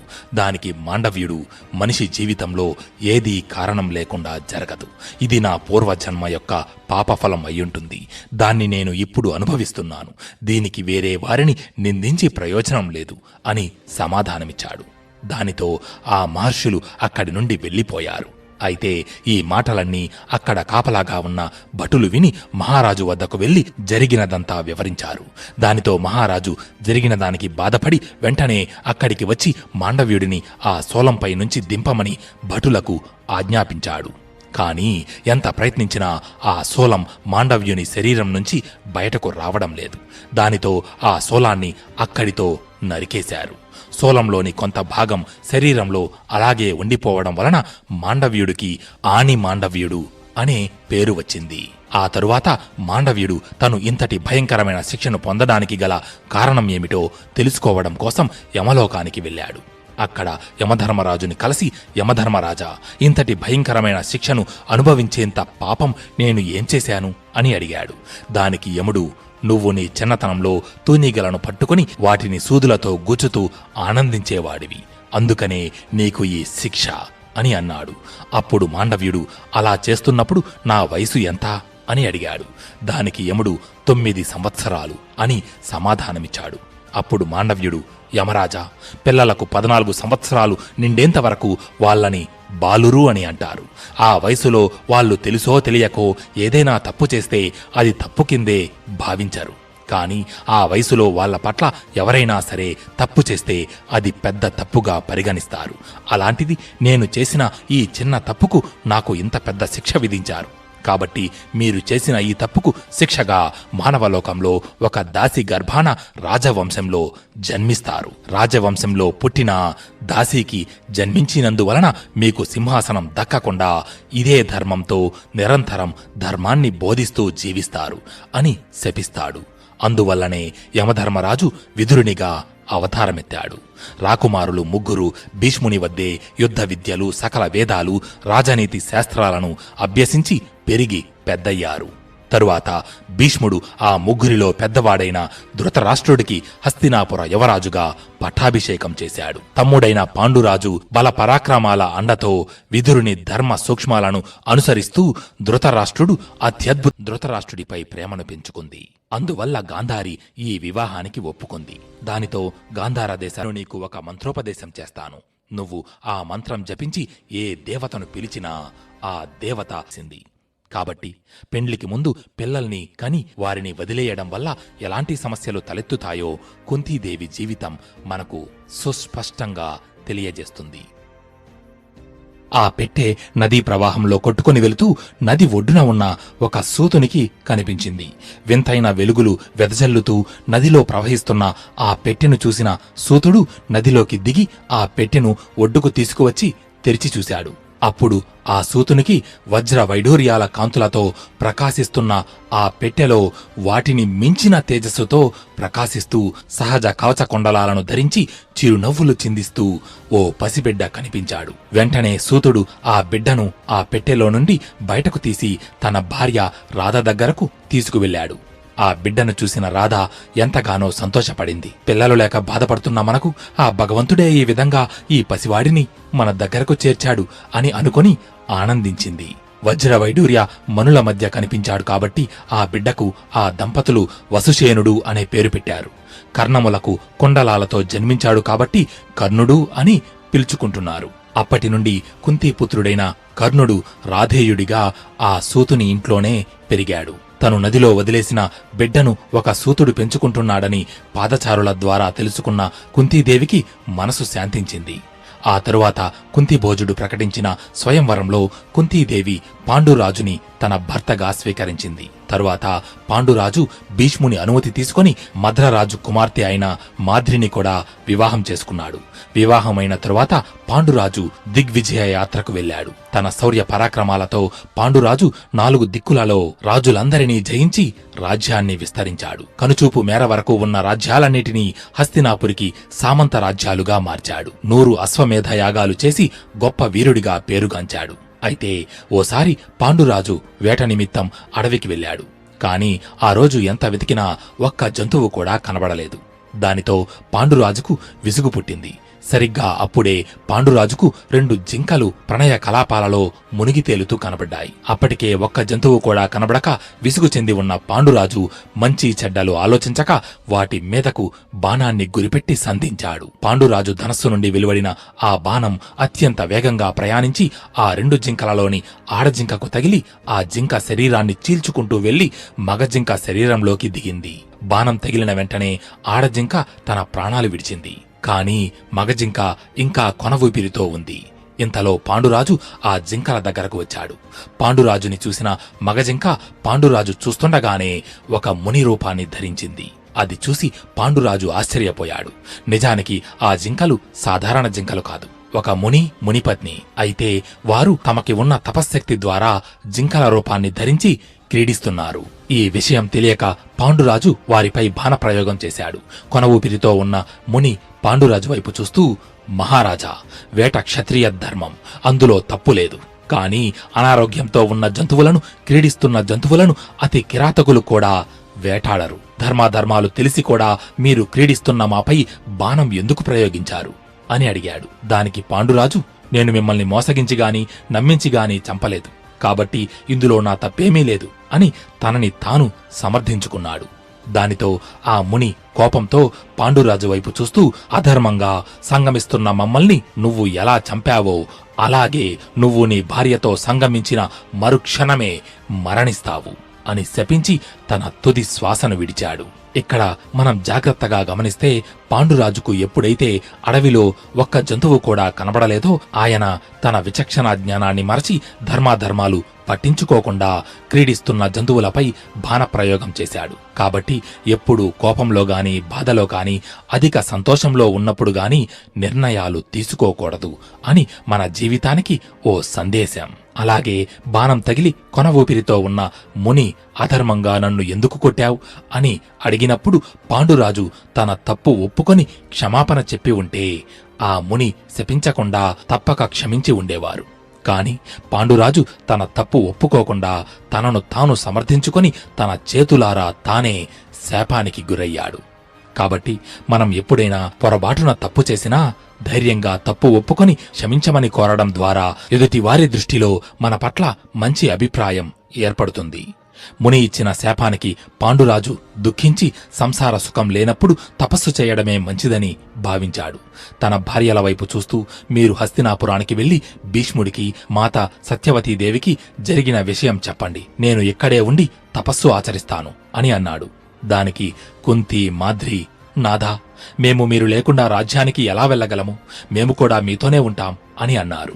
దానికి పాండురాజు అంగీకరించి తనతో పాటు వేట నిమిత్తం వచ్చిన వారందరికీ తన దగ్గర ఉన్న బంగారాన్ని, ధనాన్ని దానం చేసి తిరిగి వాళ్ళందరినీ హస్తినాపురికి పంపించాడు. తరువాత పాండురాజు మునివృత్తి చేపట్టి తన భార్యలతో పాటు వానప్రస్థానికి బయలుదేరాడు. ఉత్తర దిక్కుగా ప్రయాణం చేసి శతశృంగ పర్వతం మీద తపస్సు చేయడం ప్రారంభించాడు. కుంతి, మాద్రి మనస్ఫూర్తిగా భర్తను సేవిస్తున్నారు. అయితే ఒక అమావాస్య రోజు మహాపురుషులందరూ బ్రహ్మలోకానికి వెళ్తున్నారు. దానితో పాండురాజు కూడా తన భార్యలతో బ్రహ్మలోకానికి వెళ్లడానికి ప్రయాణమయ్యాడు. పాండురాజును చూసిన ఆ మహర్షులు, రాజా, ఇవి దేవమార్గాలు, మీలాంటి వారు రాలేరు అని అన్నాడు. దానితో పాండురాజుకు విషయం అర్థమయ్యింది. ఆ ఋషుల వంక చూస్తూ, మహాత్మా, మాకు సంతానం లేదు, అందువల్లనే కదా మాకు దేవమార్గంలో ప్రవేశించడానికి అర్హత లేదు అని అన్నాడు. అప్పుడు ఆ మహర్షులు దివ్య దృష్టితో పాండురాజు వైపు చూసి, రాజా, మీ జాతకంలో సంతానయోగం ఉంది. సమస్త లోకాన్ని పరిపాలించగల జగదేక వీరులు మీకు కుమారులుగా జన్మిస్తారు. సంతానం కోసం ప్రయత్నించండి అని చెప్పారు. తరువాత పాండురాజు ఋషులు చెప్పిన విషయాల గురించి ఆలోచిస్తూ తన మనసులో మనిషిగా జన్మించిన వాడికి 4 రుణాలు ఉంటాయి. అవే దేవరుణము, ఋషి రుణము, పితృరుణము మరియు మనుష్య రుణము. పురుషుడు ఈ 4 రుణాలను తీర్చాలి. లేకపోతే అతనికి పుణ్యలోకాలు ఉండవు. యజ్ఞాల వలన దేవరుణము, వేదాలు అధ్యయనం చేయడం ద్వారా ఋషుల రుణము, శ్రాద్ధ కర్మలు నిర్వర్తించడం ద్వారా అనగా పుత్రులను కాని వారి ద్వారా పితరులకు గాని ఉత్తమ గతులు కలిగించడం ద్వారా పితృరుణము, దయాగుణం వలన మనుష్య రుణమును తీర్చుకుంటాడు. నేను పితృరుణము తప్ప మిగిలిన అన్ని రుణములు తీర్చుకున్నాను. కాని మునిశాపం వలన నాకు సంతానయోగం లేదు, ఏం చేయాలి అని ఆలోచిస్తున్న పాండురాజుకు దేవరన్యాయం గుర్తుకొచ్చింది. వెంటనే కుంతీదేవిని పిలిచి ఆమె వైపు చూస్తూ, కుంతి, సంతానం లేకుండా జీవించినా మరణించినా ఒకటే. కాబట్టి ధర్మ మార్గమున దేవరన్యాయం ద్వారా పుత్రులను నీవు కను అన్నాడు. దానికి కుంతీదేవి, మహారాజా, మేము నీ ధర్మపత్నులం. మనసులో కూడా పురుషుడి గురించి ఆలోచించం. అలాంటిది వేరే వారి ద్వారా సంతానాన్ని ఎలా పొందము? కాని నాకు వివాహం జరగకముందు దుర్వాస మహాముని నేను చేసిన సత్కారాలకు సంతోషపడి నాకు ఒక మంత్రోపదేశం చేశారు. ఆ మంత్రం జపించి నేను ఏ దేవతను స్మరించినా ఆ దేవతలు ప్రత్యక్షమై వారి అంశతో బిడ్డను ప్రసాదిస్తారు. ఆ మంత్రము సహాయంతో మనకు సంతానం కలుగుతుంది. నేను ఏ దేవతను ఆరాధించాలో చెప్పండి అని చెప్పి కర్ణుడి విషయం ఒక్కటి మాత్రం దాచి మిగతా విషయం అంతా చెప్పింది. దానికి పాండురాజు సంతోషపడి, కుంతి, ధర్మదేవుడిని మించిన దేవత లేదు. ఆయన కారణంగా మనకు ధర్మాత్ముడు, సద్గుణ సంపన్నుడు అయిన పుత్రుడు జన్మిస్తాడు. కాబట్టి ధర్మదేవుడిని స్మరించు. ప్రజలను కన్నబిడ్డల్లా చూసుకునేవాడు, ధర్మబద్ధంగా రాజ్య పరిపాలన సాగించే పుత్రుడిని ప్రసాదించమని కోరు అని అన్నాడు. భర్త అనుమతితో కుంతీదేవి యమధర్మరాజును స్మరించింది. యమధర్మరాజు దయవలన కుంతీదేవి గర్భం దాల్చింది. 1 సంవత్సరానికి కుంతీదేవి గర్భాన ఓ కుమారుడు జన్మించాడు. ఆ బిడ్డ పుట్టగానే ఆకాశము నుండి పెద్దగా కొన్ని శబ్దాలు వినబడ్డాయి. ఆకాశవాణి ఆ బిడ్డకు యుధిష్ఠరుడు అని నామకరణం చేసింది. ఆ బిడ్డను చూసిన అక్కడ ఉన్న మహర్షులు పాండురాజుతో, ఈ బిడ్డ కురు వంశానికి రాజు అవుతాడు, ధర్మబద్ధంగా రాజ్యపాలన చేస్తాడు అని చెప్పారు. అయితే హస్తినాపురిలో గాంధారి కూడా గర్భం దాల్చింది. నిజానికి కుంతీదేవి కన్నా ముందే దాల్చింది.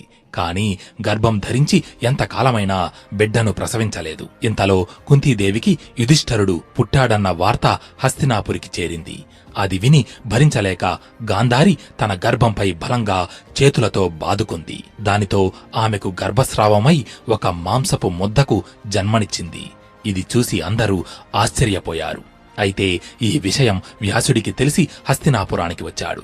ఆ మాంసపు ముద్దను 101 భాగాలుగా ఖండించి వాటిని నేతి కొండలలో పెట్టి కాపాడమని, ఆమెకు 100 మంది పుత్రులు ఒక పుత్రిక కలుగుతారని చెప్పాడు. తను చేసిన పనికి బాధపడి వ్యాసుడు చెప్పినట్టు చేసింది. అయితే అక్కడ శతశృంగ పర్వతం మీద ఉన్న పాండురాజుకు మరొక కొడుకు కావాలనిపించింది. వెంటనే కుంతీదేవి దగ్గరకు వెళ్లి, కుంతి, బలమైన వేళ్లతో భూమిలో కూరుకొని ఉన్న పెద్ద పెద్ద వృక్షాలను సైతం పెకిలించి గాలిలో ఎగరవేయగల శక్తి వాయువుకి ఉంది. ఆ వాయుదేవుని స్మరించి అంతటి బలశాలి అయిన పుత్రుడిని పొందు అని అన్నాడు. కుంతీదేవి భర్త మాట ప్రకారం వాయుదేవుణ్ణి ప్రార్థించింది. ఆయన దయవలన గర్భం దాల్చింది. 1 సంవత్సరం తిరగగానే ఆమెకు అమిత బల సంపన్నుడైన పుత్రుడు జన్మించాడు. ఆకాశవాణి ఆ బిడ్డకు భీమసేనుడు అని నామకరణం చేసింది. అయితే ఇంతలో హస్తినాపురిలో ఆకాశం అంతా కారుమేఘాలు ఆవరించి రాజ్యమంతా చీకటితో నిండిపోయింది. ఆకాశంలో ఉరుములు, మెరుపులు, గర్జనలతో పెద్ద తుఫాను మొదలయ్యింది. రాజ్యంలోని పశువులు వింతైన శబ్దాలు చేస్తూ అరుస్తున్నాయి. ఈ శకునాలు వేటిని సూచిస్తున్నాయా అని వ్యాసుడు తన దివ్య దృష్టితో చూశాడు. అప్పుడు తనకి కొన్ని దృశ్యాలు కనబడ్డాయి. ఒకసారి భూదేవి దేవతలతో సహా విష్ణుమూర్తి దగ్గరకు వెళ్లి, ప్రభూ, రోజురోజుకి మనుషుల సంఖ్య పెరిగిపోతోంది, భూభారం తగ్గే మార్గం ఏమిటి అని అడిగింది. దానికి శ్రీ మహావిష్ణువు చిన్నగా అంటూ నవ్వి, త్వరలోనే ధృతరాష్ట్రుడు అనే మహారాజుకు కలి అంశతో దుర్యోధనుడు జన్మిస్తాడు. అతడు అత్యంత దుర్మార్గుడు, దుష్టుడు, అహంకారి. అతని కారణంగా కురుక్షేత్రం అనే మహాసంగ్రామం జరుగుతుంది. ఆ యుద్ధంలో సమస్త భూమండలంలోని రాజులందరూ పాలు పంచుకొని యుద్ధం చేస్తారు. ఆ యుద్ధంలో దుర్యోధనుడు, తన సోదరులు, ఆ యుద్ధంలో పాల్గొన్న రాజులందరూ మరణిస్తారు. అప్పుడు భూభారం తగ్గుతుంది, చింతించకు అని అన్నాడు. ఇదంతా తన దివ్య దృష్టితో చూసిన వ్యాసుడు కొద్దిగా కలవరపాటుతో చిన్నగా దుర్యోధనుడా అని తనలో తాను అనుకున్నాడు. సరిగ్గా అప్పుడే మాంసపు ఖండాలను భద్రపరిచి ఉంచిన 101 కుండలలో ఒక కుండ చిన్నగా పగిలి ఆ కుండలో నుండి ఒక చెయ్యి బయటకు వచ్చింది. వెంటనే మెరుపులు, వెలుగుల గర్జనలతో ఆకాశవాణి ఆ బిడ్డకు దుర్యోధనుడు అని నామకరణం చేసింది. నీకు శౌర్యవంతుడు, అత్యంత పరాక్రమవంతుడు, ముల్లోకాలను జయించే పుత్రుడు జన్మిస్తాడు అని చెప్పి అదృశ్యమయ్యాడు. ఇక్కడ పాండురాజు ఇంత ఎక్కువగా పుత్రులను పొందాలనుకోవడానికి ఒక కారణం ఉంది. ఒక్క పాండురాజు మాత్రమే కాదు, ధృతరాష్ట్రుడు, శంతనుడు, మహాభారతంలోని మిగిలిన రాజు చరిత్రలు ఎవరివి చూసినా వారందరూ కూడా ఎక్కువ మంది సంతానాన్ని పొందాలని కోరుకుంటారు. ఆఖరికి భీష్ముడు కూడా గాంధారికి 100 మంది సంతానం కలుగుతారని తెలిసే ధృతరాష్ట్రునికిచ్చి వివాహం చేశాడు. దానికి కారణం, ఉదాహరణకి ఒక రాజుకి కేవలం ఒక పుత్రుడు మాత్రమే ఉండి తన తరువాత రాజ్యానికి ఆ పుత్రుడిని రాజును చేస్తే ఆ రాజ్య మంత్రులకు, సేనాధిపతులకు రాజుని మట్టుబెట్టి రాజ్యాన్ని కాజేయడం తేలికైన పని. కాని రాజుకి ఎక్కువ మంది సంతానం ఉండి అందులో ఒకడు రాజై మిగిలిన సోదరులు అతడికి అండగా ఉండి రాజ్యాన్ని రక్షిస్తుంటే ఆ రాజ్యాన్ని జయించడం అంత తేలిక కాదు. అందువలనే మన దేశంలో ఇది వరకు అన్నీ ఉమ్మడి కుటుంబాలే ఉండేవి. అప్పుడు కుటుంబంలో ఎవరికైనా ఒకరికి కష్టం వస్తే ఆ కుటుంబమంతా అతడికి అండగా ఉండి అతడిని ఆపద నుండి రక్షించేది. కాని ఇప్పుడు ఆ ఉమ్మడి కుటుంబాలన్నీ చిన్న చిన్న కుటుంబాలుగా చీలిపోతున్నాయి. ఇది మన దేశ దౌర్భాగ్యం. తరువాత పాండురాజు కుంతీదేవి దగ్గరకు వెళ్లి, కుంతి, దేవతలలో పెద్ద దేవేంద్రుడు, నీ మంత్ర మహిమతో ఆయనను ధ్యానించి ఓ పుత్రుడిని కను అని అన్నాడు. భర్త ఆజ్ఞతో కుంతీదేవి ఇంద్రుడిని ధ్యానించింది. ఇంద్రుడి కారణంగా కుంతీదేవి గర్భం దాల్చింది. 1 సంవత్సరం తరువాత కుంతీదేవి గర్భాన పౌరుషవంతుడు, తేజోశాలి, అత్యంత పరాక్రమవంతుడైన పుత్రుడు ఉత్తర పాల్గొని నక్షత్రంలో జన్మించాడు. అప్పుడు ఆకాశవాణి, ఇతడు కార్తవీర్యార్జునుడి కన్నా గొప్ప వీరుడు కాబట్టి ఇతడు అర్జునుడు అన్న పేరుతో పిలవబడతాడు అని పలికింది. త్రిమూర్తులతో సమానమైన 3 పుత్రులతో పాండురాజు, కుంతీదేవి, మరొక పక్క 100 మంది పుత్రులతో ధృతరాష్ట్రుడు, గాంధారి ఆనందంగా ఉన్నారు. కాని పాండురాజు రెండో భార్య అయిన మాద్రికి సంతానం లేదు. దాని కారణంగా ఆమె ప్రతిరోజు బాధపడుతూ ఉండేది. చివరికి ఒకసారి మాద్రి పాండురాజు దగ్గరకు వెళ్లి, మహారాజా, నాకు కూడా పుత్రులను పొందాలని ఉంది, నాకు కూడా పుత్రులు కలిగేలా చెయ్యండి అని కోరింది. దానితో పాండురాజు కుంతీదేవి దగ్గరకు వెళ్లి, కుంతి, నీ మంత్రమహిమతో మాద్రికి కూడా పుత్రులు కలిగేలా చెయ్యమని కోరాడు. భర్త కోరిక మేరకు కుంతీదేవి సకల లోక కళ్యాణ కారకులైన అశ్వినీ దేవతలను ప్రార్థించింది. వాళ్ల కారణంగా మాద్రి గర్భం ధరించి 2 బిడ్డలకు జన్మనిచ్చింది. ఆకాశవాణి ఆ బిడ్డలకు నకులుడు, సహదేవుడు అనే పేర్లు పెట్టింది. కుంతీదేవికి సంతానం కలిగారన్న వార్త తెలిసి తన సోదరుడైన వసుదేవుడు, అంటే శ్రీకృష్ణుడి తండ్రి, తన పురోహితుడైన కశ్యపుని ద్వారా వారికి అనేక కానుకలను పంపించాడు. ఇంతలో శరదృతువు వచ్చింది. అయితే ఒకసారి ఆకాశంలోని చందమామ దిగివచ్చిందా అన్నట్టుగా తన ముందు అత్యంత అందంగా నిలబడి ఉన్న తన 2వ భార్య మాద్రిని చూసి పాండురాజు తనను తాను మరచిపోయాడు. ముని ఇచ్చిన శాపాన్ని మరచి మాద్రి వద్దని చెబుతున్నా బలవంతంగా ఆమెతో రమించి పాండురాజు తన ప్రాణాలను కోల్పోయాడు. ఇదంతా చూసిన మాద్రి ఏం చెయ్యాలో తెలియక భయంతో తన భర్త శవాన్ని పట్టుకుని పెద్దగా ఏడుస్తుంది.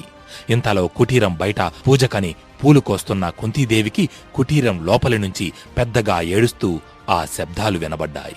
కుంతీదేవి వెంటనే లోపలికి వెళ్లి చూసింది. భర్త శవం నేల మీద పడి ఉంది.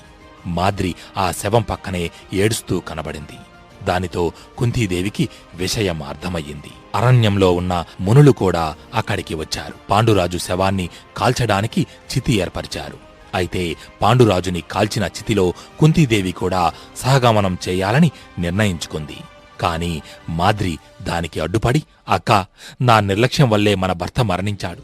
మునిశాపం తెలిసి కూడా అజాగ్రత్తగా ప్రవర్తించాను. ఇంత జాగ్రత్తగా లేనిదాన్ని నేను మన పుత్రులను కాపాడలేను. నా పుత్రులను కూడా నువ్వు నీ కన్నబిడ్డలలాగే చూస్తావన్న నమ్మకం నాకుంది. ఈ 5 పిల్లలను నువ్వే కాపాడాలి అని చెప్పి ఒక్కసారిగా పాండురాజు చితిలోకి దూకి ఆ మంటలలో ఆహుతి అయింది మాద్రి. మాద్రి కుంతీదేవిపై పెట్టుకున్న నమ్మకాన్ని కుంతి నిలబెట్టుకుంది. తన జీవితంలో ఎప్పుడూ తన పిల్లలకు మాద్రి పిల్లలకు మధ్య భేదభావం చూపించలేదు. అందరికీ సమానమైన ప్రేమానురాగాలను పంచి పెంచి పెద్ద చేసింది.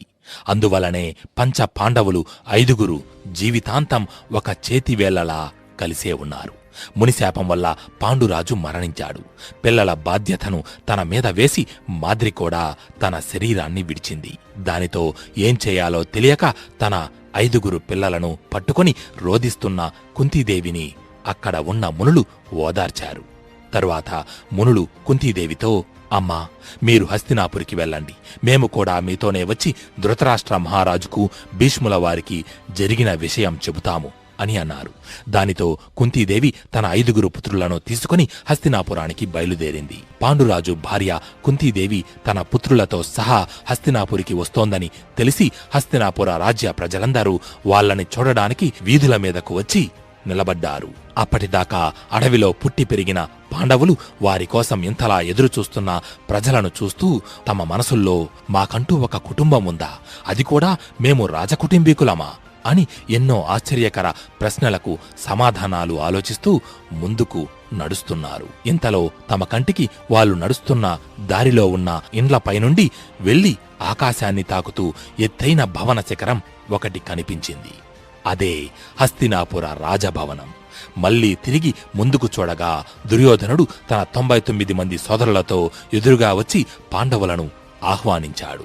ఇంకొంచెం ముందుకు వెళ్లగానే భీష్ముడు, సత్యవతి, అంబిక, అంబాలికలు కూడా ఎదురువచ్చి కుంతీదేవిని ఓదార్చారు. బాలలైన పాండవులను ప్రేమతో ఎత్తుకొని పలుకరించారు.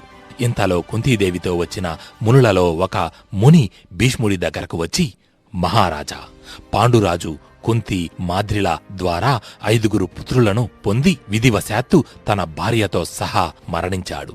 అందుకని మేము వీళ్ళని జాగ్రత్తగా మీకు అప్పగించడానికి వచ్చాం అని చెప్పి కుంతీదేవిని, పాండవులని వాళ్లకు అప్పగించి మునులు అక్కడి నుండి తిరిగి అరణ్యానికి వెళ్లిపోయారు. తరువాత భీష్ముడు కుంతీదేవిని 5 పిల్లలను రాజభవనానికి తీసుకువెళ్లాడు. అప్పటి నుండి పాండవులు కౌరవులు కలిసిమెలిసి రాజభవనంలోనే ఉంటున్నారు. ధృతరాష్ట్రుడు కూడా తన పిల్లలు, తన తమ్ముడు పాండురాజు పిల్లలు అనే భేదభావం లేకుండా అయితే ఓసారి భీముడు కౌరవులతో బాగా ఆటలాడి ఆయాసంతో పక్కనే ఉన్న చెట్టు క్రింద పడుకున్నాడు. కౌరవులతో ఆటలంటే ఉత్తి ఆటలు మాత్రమే కాదు, ఆ ఆటలలో గొడవలు కూడా. అయితే దుర్యోధనుడు అదే అదునుగా భావించి శకుని పథకం మేరకు తనే స్వయంగా వెళ్తే ప్రమాదమని తన సారథికి విషసర్పాలను ఇచ్చి ఆ సర్పాలను భీముడి మీదకు వదలమని చెప్పాడు. దుర్యోధనుడు చెప్పినట్టుగానే ఆ సారథి అత్యంత భయంకరమైన విషసర్పాలను తీసుకుని వెళ్లి చెట్టు కింద నిద్రిస్తున్న భీముడి మీదకు వదిలాడు. ఆ సర్పాలు భీముడి శరీరం మీదకు ఎక్కి భీముడి ఛాతీ మీద, నుదుటి మీద, నాడీ వ్యవస్థపైన, ఇలా శరీరంలోని సున్నిత భాగాల మీద కాటువేశాయి. కాని అది చూసి ఆ చెట్టు పక్కనే దాక్కుని ఉన్న శకుని, దుర్యోధన, దుశ్శాసనులు ఆశ్చర్యపోయారు. ఎందుకంటే భీముడికి కాటువేసిన విషసర్పాలు భీముడి వజ్ర శరీరాన్ని ఛేదించలేకపోయాయి. భీముడి శరీరాన్ని కాటువేసిన ఆ సర్పాల కోరలు విరిగిపోయాయి. ఇంతలో భీముడికి ఏవో చీమలు కుడుతున్నట్టు అనిపించి నిద్రలేచి చూశాడు. తన చుట్టూ అతి భయంకర విషసర్పాలు కనిపించాయి. వెంటనే భీముడు తన చేతులతో కాళ్లతో ఆ పాములను కొట్టి తొక్కి చంపేశాడు. ఆ రోజు రాత్రి దుర్యోధనుడు శకునితో, మామా, నువ్వు చెప్పినట్టే ఆ భీముడి మీదకు అత్యంత భయంకరమైన విషసర్పాలను వదిలాను. కాని ఆ సర్పాలు భీముడిని ఏమీ చెయ్యలేకపోయాయి. మరి ఇప్పుడు నేనేం చేయాలి అని అన్నాడు కోపంగా. అప్పుడు శకుని, మనం శత్రువులను జయించలేనప్పుడు వాళ్లను మన మిత్రులుగా చేసుకోవడమే బుద్ధిమంతుల లక్షణం అని అన్నాడు. దానికి దుర్యోధనుడు ఉక్రోషంగా, అంటే నేను ఇప్పుడు ఆ భీముడితో స్నేహం చెయ్యాలా? అది అసంభవం అని అన్నాడు. దానికి శకుని చిన్నగా, శత్రువులు మనకన్నా బలవంతులు అయినప్పుడు వారి మీదకు కత్తి దుయ్యకూడదు. వాళ్లను కపటంతో దెబ్బతీయాలి. ఈసారి విషాన్ని పాము కోరల నుంచి కాదు, సరాసరి ఆ భీముడి శరీరంలోకే పంపిద్దాం. నువ్వు పాండవులతో స్నేహం చేస్తున్నట్లు నటించు. నేను చెప్పినట్టు చేయి. మిగతాది అంతా నేను చూసుకుంటాను మేనల్లుడా అని అన్నాడు. అప్పుడు దుర్యోధనుడు అంటూ సరే మామా అన్నాడు. ఆ రోజు గడిచింది. మరుసటి రోజు ఉదయం పాండవులు మైదానంలో ఆడుకుంటున్నారు. అప్పుడు దుర్యోధనుడు తన తమ్ముడు దుశ్శాసనుడితో సహా పాండవుల దగ్గరకు వెళ్లాడు. తమ దగ్గరకు వచ్చిన దుర్యోధనుడిని చూసిన పాండవులు మళ్లీ ఏం గొడవ పెట్టుకుంటాడో అని మనసులో అనుకుంటూ కొంచెం కోపంగా దుర్యోధనుడి వైపు చూస్తున్నారు. ధర్మరాజు మనసులో కోపం లేకపోయినా దుర్యోధనుడు తమ దగ్గరకు ఎందుకు వచ్చాడా అని ఆలోచిస్తున్నాడు. అప్పుడు దుర్యోధనుడు అమాయకంగా ముఖం పెట్టి ధర్మరాజు వైపు చూస్తూ తన నోరు తెరచి, సోదరా యుధిష్ఠరా, నేను ఎప్పుడూ మీతో మంచిగా ప్రవర్తించలేదు. కాని ఇప్పటి నుండి అలా జరగదు. మనమంతా ఒకే కుటుంబం. మన మధ్య గొడవలు మన ఎవరికీ అంత మంచిది కాదు. నేను ఇప్పటిదాకా చేసిన పనులకు నన్ను క్షమించండి అని అన్నాడు. దానికి ధర్మరాజు ఎంతో సంతోషించి దుర్యోధనుడితో ప్రేమగా, నువ్వు మాకు క్షమాపణ చెప్పనవసరం లేదు సోదరా. నేను ఎప్పుడూ నిన్ను నా తమ్ముళ్లను వేరుగా చూడలేదు. నాకు నా తమ్ముళ్ళు ఎంతో, నువ్వు అంతే, బాధపడకు అని అన్నాడు. అప్పుడు దుర్యోధనుడు పక్కనే కోపంగా నిలబడి ఉన్న భీముడితో, చూడు భీమా, నేను మిగతా వారందరికన్నా నీతోనే ఎక్కువగా గొడవపడ్డాను. అందుకు ప్రాయశ్చిత్తంగా నీకొక్కడికే ప్రత్యేకంగా విందు భోజనం ఏర్పాటు చేశాను అని అన్నాడు. అది విన్న భీముడు ఆశగా, అవునా దుర్యోధన, నేను కూడా నిన్ను క్షమించేశాను. ఇంతకీ భోజనం ఎక్కడా అని అడిగాడు. దానికి దుర్యోధనుడు, ఇక్కడే ఈ ప్రదేశానికి దగ్గరలో ఉన్న ప్రమాణకోటి అనే ప్రాంతంలో విందు భోజనం ఏర్పాటు చేశాను. నిన్ను అక్కడికి తీసుకెళ్లడానికే వచ్చాను. నీకు ఇష్టమైతే పదా వెళ్దాం అని అన్నాడు. కాని దుర్యోధనుడు చెప్పిన మాటలను మిగతా పాండవులు ఎవరూ నమ్మలేదు. వారిలో వారు అనుమానంగా ఒకరివైపు ఒకరు చూసుకుంటున్నారు. వద్దు అని సైగ చేసుకుంటున్నారు. ధర్మరాజుకి కూడా దుర్యోధనుడు చెప్పిన మాటలు అనుమానాస్పదంగా అనిపించినా దుర్యోధనుడు చెప్పిన దానికి కాదనలేక, సరే దుర్యోధన, భీముడితో పాటుగా మేము కూడా వస్తాం. మాకు ఇప్పటిదాకా ఆడి ఆడి బాగా ఆకలిగా ఉంది. పదా వెళ్దాం అని అన్నాడు. దానికి దుర్యోధనుడు, లేదు లేదు, మీకు ఇక్కడే భోజన ఏర్పాట్లు చేశాను. అక్కడ ఏర్పాటు చేసిన భోజనం భీముడొక్కడికే సరిపోతుంది అని అన్నాడు. దానితో పాండవులు మళ్లీ అనుమానంగా ఒకరినొకరు చూసుకుంటున్నారు. అది గమనించిన దుర్యోధనుడు, బహుశా మీరు నన్ను ఇంకా నమ్ముతున్నట్లు లేదు. అందుకే భీముడిని ఒక్కడినే నాతో పంపడానికి వెనకాడుతున్నారు అని అన్నాడు బాధను నటిస్తూ. అప్పుడు ధర్మరాజు, లేదు దుర్యోధన, మాకు నీపై నమ్మకం ఉంది. మేము ఇక్కడ భోజనం చేస్తాం అని భీముడి వైపు చూసి, నువ్వు దుర్యోధనుడితో వెళ్ళు భీమా అని అన్నాడు. భీముడు ఎప్పుడెప్పుడు విందు భోజనం ఆరగిద్దామా అని ఆతృతగా దుర్యోధనుడి వెంటే వెళ్ళాడు. దుర్యోధనుడు భీముడిని ప్రమాణకోటి అనే ప్రదేశంలో ఒక నది పక్కనే ఏర్పరిచిన ఓ కుటీరం దగ్గరకు తీసుకువెళ్లాడు. అక్కడికి వెళ్లగానే భీముడికి కుటీరం లోపల నుంచి పిండి వంటల గుమగుమ వాసనలు వచ్చాయి. వెంటనే భీముడు దుర్యోధనుడితో పాటు కుటీరం లోపలికి వెళ్లి చూశాడు. అక్కడ గారెలు, బూరెలు, అరిసెలు, పాయసం ఇంకా అనేక రకాల పిండి వంటలు కనిపించాయి. అప్పుడు దుర్యోధనుడు కుటీరం బయట దాక్కుని తొంగి చూస్తున్న శకుని వైపు చూస్తూ, అంతా సరేనా అన్నట్టు కళ్లతోనే సైగ చేసి అడిగాడు. దానికి సరే అన్నట్టుగా శకుని కూడా తల ఊపాడు. అప్పుడు దుర్యోధనుడు భీముడితో, భీమా, ఇవన్నీ నీకోసమే ఏర్పాటు చేశాను, తృప్తిగా తిను అని అన్నాడు. ఇక ఆలస్యం చేయకూడదని భావించి భీముడు 2 నిమిషాల్లో ఆ ఆహార పదార్థాలన్నిటినీ ఖాళీ చేశాడు. ఆహార పదార్థాలలో కాలకోట విషం కలపడంతో అవి తిన్న భీముడు వెంటనే స్పృహ తప్పి పడిపోయాడు. అప్పుడు వెంటనే కుటీరం బయట ఉన్న శకుని, దుశ్శాసనులు లోపలికి వచ్చి భీముడిని బలమైన తాళ్లతో కట్టి ముగ్గురు కలిసి భీముడిని మోసుకు వెళ్లి పక్కనే ఉన్న నదిలో పడేశారు. అప్పుడు దుర్యోధనుడు శకుని, దుశ్శాసనుల వైపు చూస్తూ, ఇక ఈ భీముడి పీడ మనకు వదిలిపోయింది అని చెప్పి నవ్వుకుంటూ అక్కడి నుండి ముగ్గురు వెళ్లిపోయారు. అయితే నదిలో పడిన భీముడు తన బరువు కారణంగా నీటి అడుగుకు చేరుకున్నాడు. ఆ నది ఎన్నో విషసర్పాలు, భయంకర మొసళ్లతో నిండి ఉంది. ఇంతలో కొన్ని విషసర్పాలు వచ్చి నదిలో పడి ఉన్న భీముడిని కాటువేశాయి. దానితో మెలకువ వచ్చిన భీముడు ఒళ్ళు విరుచుకోగానే తన శరీరానికి కట్టి ఉన్న బలమైన తాళ్లు గడ్డిపూచల్లా తెగిపడ్డాయి. కళ్ళు తెరచి తన చుట్టూ ఉన్న పాములను చూసిన భీముడు ఒక్కసారిగా తన 2 చేతులను ఒకదానికొకటి ఆనించి బలంగా కొట్టాడు. ఆ దెబ్బకి ఏవో 2 పర్వతాలు ఢీకొన్నాయా అన్నట్టుగా నదిలో పెద్ద నీటి తరంగం ఒకటి ఏర్పడి భీముడు చుట్టూ ఉన్న పాములన్నీ దూరంగా ఎగిరిపడ్డాయి.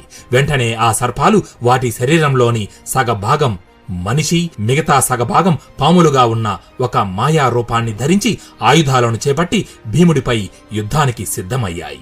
అవి సాధారణ సర్పాలు కాదు, నాగలోక సైనికులు. ఆ సర్పాలన్నీ ఒక్కసారిగా భీముడి మీదకు దూకాయి. కాని భీముడు గుద్దే పిడిగుద్దులకు ఎంత వేగంగా అయితే దూకాయో అంతకు మించిన వేగంతో ఫిరంగి గుండ్లలా వెనక్కు ఎగిరి వస్తున్నాయి. వారి మధ్య జరుగుతున్న యుద్ధానికి నది క్రింద భూకంపం వచ్చిందా అన్నట్లు నదిలోని నీరు ఉరకలేస్తోంది. భీముడు కొట్టే దెబ్బలకు ఎక్కడో 100 అడుగుల నీటిలో ఉన్న సర్పాలు నదిపైకి ఎగిరి మళ్లీ నీటిలోకి పడుతున్నాయి. భీముడి శక్తి ముందు ఆ సర్ప వీరులు నిలబడలేక పారిపోతున్నారు. భీముడు అయినా వాటిని వదిలిపెట్టకుండా వెంబడిస్తూ వెళ్తున్నాడు. అలా వాటి వెంట వెళ్తున్న భీముడికి ఆ నదిలో తెల్లటి వెలుగులను వెదజల్లుతూ ఒక పెద్ద అద్దం ఒకటి కనిపించింది. ఆ సర్పాలన్నీ ఆ అద్దం దగ్గరకు వెళ్లి మాయమవుతున్నాయి. ఆ అద్దం నాగలోకానికి ద్వారం. అయితే భీముడు ఆ అద్దానికి మరోవైపు ఏముందా అని ఆ అద్దంపై తన చెయ్యి వేసి చూశాడు. అంతే, ఏదో శక్తి లాగుతున్నట్లుగా భీముడు ఆ ద్వారం లోపలికి తోయబడ్డాడు. అక్కడ భీముడికి ఒక పెద్ద రాజ్యమే కనబడింది. అదే నాగలోకం. అక్కడ భీముడికి తన ముందు ఒక పెద్ద భవన ద్వారం కనబడింది. భీముడు ఆ ద్వారం తెరచి భవనంలోకి అడుగుపెట్టాడు. ఆ భవనంలో అంతా చూడడానికి మాయగా, అత్యంత సుందరంగా ఆ ప్రదేశమంతా సర్పాల యొక్క చిహ్నాలతో నిండి ఉంది. ఆ భవన గోడల మీద అన్ని సర్పశిలలు అంటుకుని ఉన్నాయి. ఇంకొంచెం ముందుకు వెళ్ళగా అక్కడ ఒక పెద్ద సింహాసనంపై శిల రూపంలో నాగరాజు ఆసీనుడై ఉన్నాడు. ఇంతలో భీముడికి ఎక్కడి నుండో భీమసేన అంటూ ఒక పిలుపు వినబడింది. అది విన్న భీముడు తన చుట్టూ చూసి, ఎవరివి నీవు మాయావి? నీకు ధైర్యముంటే నా ముందుకు వచ్చి నిలబడు అని అన్నాడు. అప్పుడు తన ముందు శిల రూపంలో సింహాసనంపై కూర్చుని ఉన్న నాగరాజు తన నిజ రూపాన్ని ధరించి సింహాసనంపై నుంచి లేచి ముందుకు వచ్చాడు. అప్పుడు వెంటనే ఆ భవనం గోడలకు అంటుకొని ఉన్న రాతిశిలలోని సర్పాలు కూడా నిజమైన సర్పాలుగా మారి భీముడిని చుట్టుముట్టాయి. అది చూసి వెంటనే భీముడు యుద్ధానికి సిద్ధమవుతుంటే అప్పుడు భీముడి ముందున్న ఆ నాగరాజు భీముడితో, కంగారు పడకు పుత్రా, నేను ఈ నాగలోకానికి రాజుని, వాసుకిని, నీ తల్లి కుంతీదేవికి ముత్తాత వరస అవుతాను. నువ్వు ఇక్కడికి వస్తావని నాకు ముందే తెలుసు. నీ శరీరమంతా విషం నిండి ఉంది. ఆ విషానికి విరుగుడు నిమ్మని నేనే ఈ సర్పాలను నీ దగ్గరికి పంపాను. అవి నీ శరీరం నుంచి విషాన్ని ఉపసంహరించాయి. కాని నీ అద్భుత పరాక్రమానికి నేను ఎంతో సంతోషించాను పుత్రా అని చెప్పి తన చేతులను ముందుకు చాపి మనసులో ఒక మంత్రం స్మరించగానే వెంటనే వాసుకి చేతిలో ఒక నీటి పాత్ర ప్రత్యక్షమయ్యింది. అప్పుడు వాసుకి భీముడి వైపు చూస్తూ, భీమా, ఇది నాగామృతం. ఇందులోని ప్రతి ఒక్క నీటి బొట్టులో ఒక మదపుటేనుగుకి సమానమైన శక్తి ఉంది. ఈ పాత్రలోని నీటిలో మొత్తం 1000 ఏనుగుల శక్తి నిక్షిప్తమై ఉంది. ఇప్పటి వరకు ఈ నాగామృతాన్ని ఎవరూ పూర్తిగా తాగలేదు. నువ్వు ఒక్కసారి ప్రయత్నించి చూడు అని అన్నాడు. అప్పుడు భీముడు ఆ నాగామృతాన్ని తన చేతిలోకి తీసుకుని ఒక్క చుక్క కూడా వదలకుండా ఆ పాత్రలోని నీటినంతటినీ తాగేశాడు. అది తాగిన భీముడి శరీరం 1000 ఏనుగుల శక్తితో ప్రకాశించింది. అప్పుడు భీముడు వాసుకి వైపు చూస్తూ, ధన్యవాదాలు తాత, నా కోసం మా అమ్మ సోదరులు ఎదురుచూస్తూ ఉంటారు. ఇక నేను వెళ్తాను అని అన్నాడు. వాసుకి భీముడిని ఆశీర్వదించి పంపాడు. అయితే భీముడికి దుర్యోధనుడు విషం ఇచ్చి నదిలో పడేయడం, ధృతరాష్ట్రుని మరొక భార్య కొడుకైన యుయుత్సుడు, శకుని, దుర్యోధనుడు మాట్లాడుకుంటే విని తెలుసుకున్నాడు. యుయుత్సుడు ధృతరాష్ట్రుని పుత్రుడైనా అతడికి దుర్యోధనుడు చేసే పనులు ఇష్టం ఉండేవి కాదు. అందువల్ల యుయుత్సుడు వెంటనే ఈ విషయం కుంతీదేవి పాండవులకు చెప్పాడు. వెంటనే వారందరూ దుర్యోధనుడు భీముడిని పడేసిన నది దగ్గరకు వెళ్లి భీమా భీమా అంటూ వెతుకుతున్నారు. సరిగ్గా అప్పుడే పక్కనున్న నదిలో ఏదో పెద్ద తిమింగలం బయటకు వస్తోందా అన్నట్టుగా నదిలోని నీరు ఒక్కసారిగా ఉప్పొంగింది. అప్పుడు కుంతీదేవి పాండవులు అరవడం ఆపి ఆసక్తిగా ఆ నదివైపే చూస్తూ నిలబడ్డారు. ఆ నదిలో నుంచి కొత్త ఉత్సాహంతో 1000 ఏనుగుల బలంతో భీముడు పైకి వచ్చాడు. భీముడిని చూసిన పాండవులు కుంతీదేవి సంతోషంతో భీముడి దగ్గరకు వెళ్లి కౌగిలించుకున్నారు. తరువాత కుంతీదేవి భీముడిని అసలు ఏం జరిగింది అని అడిగింది. అప్పుడు భీముడు జరిగిన విషయమంతా వారితో పంచుకున్నాడు. తరువాత భీముడు కుంతీదేవి వైపు చూస్తూ, ఆజ్ఞనివ్వండి అమ్మా, ఇప్పుడే ఆ దుర్యోధనుడి అంతు చూస్తాను అని అన్నాడు కోపంగా. అప్పుడు కుంతీదేవి, వద్దు భీమా, మీ తండ్రిగారు చనిపోయిన తరువాత మీ పెదనాన్నగారే మనల్ని ఆదరించారు. ఆయన ఆశ్రయంలో ఉంటూ ఆయన పుత్రుడికే కీడు చేయాలనుకోవడం ధర్మం కాదు అని భీముడిని వారించింది. అయితే భీముడు తిరిగి వచ్చాడని దుర్యోధన, దుశ్శాసన, శకునులకు తెలిసి విషం పెట్టి నదిలోకి తోసిన భీముడు మళ్లీ తిరిగి వచ్చాడా? ఇది ఎలా సాధ్యం అని ఒక పక్క ఆశ్చర్యంతో మరో పక్క అసూయ ద్వేషాలతో ఊగిపోయారు. దుర్యోధనుడు భీముడిని అడ్డు తొలగించుకోవాలని విషం పెట్టి నదిలోకి తోస్తే భీముడు 1000 ఏనుగుల బలంతో తిరిగి వచ్చాడు. అయినా దుర్యోధనుడు ప్రయత్నం మానక పాండవులకు కీడు తలపెట్టడానికి అనేక ప్రయత్నాలు చేశాడు. దుర్యోధనుడు ఎన్ని ప్రయత్నాలు చేస్తున్నాడో పాండవులు అంతకు మించి బలాన్ని పుంజుకుంటున్నారు. అయితే ఒకసారి హస్తినాపుర రాజ్యసభలో ధృతరాష్ట్రుడు విదురుని వైపు చూస్తూ, విదురా, ప్రస్తుతం ఆర్యావర్తంలో ఏదైనా ముఖ్యమైన సమాచారం ఉందా అని అడిగాడు. అప్పుడు విదురుడు ధృతరాష్ట్రుడితో, మహారాజా, ఒక సమాచారం ఉంది. గోకులంలో ఒక బాలుడు ఉన్నాడు. ప్రస్తుతం ఈ ఆర్యావర్తం అంతా ఆ బాలుని లీలల గురించే మాట్లాడుకుంటోంది. ఆ బాలుడు పాలు తాగే వయసులోనే పోతన అనే మహారాక్షసిని చంపాడట. 12 ఏండ్లు పూర్తి కాకముందే ఇలా ఎంతో మంది రాక్షసులను కడతీర్చాడట. ఆ బాలుడు స్వయాన శ్రీ మహావిష్ణువు అవతారమని, అతడే కంసుడిని వధిస్తాడని ప్రస్తుతం లోకమంతా మాట్లాడుకుంటోంది అని అన్నాడు. అప్పుడు ధృతరాష్ట్రుడు విదురుని వైపు చూస్తూ, అవునా, ఇంతకీ ఆ బాలుడి పేరేమిటి అని అడిగాడు. దానికి విదురుడు శ్రీకృష్ణుడు అని చెప్పాడు. అది విన్న ధృతరాష్ట్రుడు తనలో తాను శ్రీకృష్ణుడా అని అనుకున్నాడు. ఆ తరువాత దుర్యోధనుడు భీముడిని చంపడానికి అనేక ప్రయత్నాలు చేశాడు. కాని అవన్నీ విఫలమయ్యాయి. అయితే ఓసారి కురు రాకుమారులందరూ మైదానంలో ఆడుకుంటున్నారు. అప్పుడు భీష్ముడు ఆ మైదానం మధ్యలోకి వచ్చి నిలబడ్డాడు. భీష్ముడిని చూసి కురు రాకుమారులందరూ ఆయన ముందుకు వచ్చి నిలుచున్నారు. అప్పుడు భీష్ముడు వారందరి వైపు చూస్తూ, రాకుమారులారా, మీ అందరికీ ఇప్పటి నుండి రాజశిక్షణ ఇవ్వబడుతుంది. ఏ రాజైతే సకల వేదాలను అభ్యసించి యుద్ధ విద్యలలో, రాజనీతిలో ప్రావీణ్యం సంపాదిస్తాడో, ధర్మశాస్త్రాలను, నీతి శాస్త్రాలను తెలుసుకుని సమర్థవంతంగా రాజ్య పరిపాలన చేస్తాడో, ఆ రాజు గొప్ప రాజుగా ప్రజల మన్ననలు పొందుతాడు. కాబట్టి మీకు యుద్ధ విద్యలు నేర్పడానికి ఒక సమర్థవంతమైన గురువుని ఏర్పాటు చేశాను అని అన్నాడు. అది విన్న రాకుమారులందరూ ఆసక్తిగా, మా గురుదేవుల పేరేమిటి అని అడిగారు.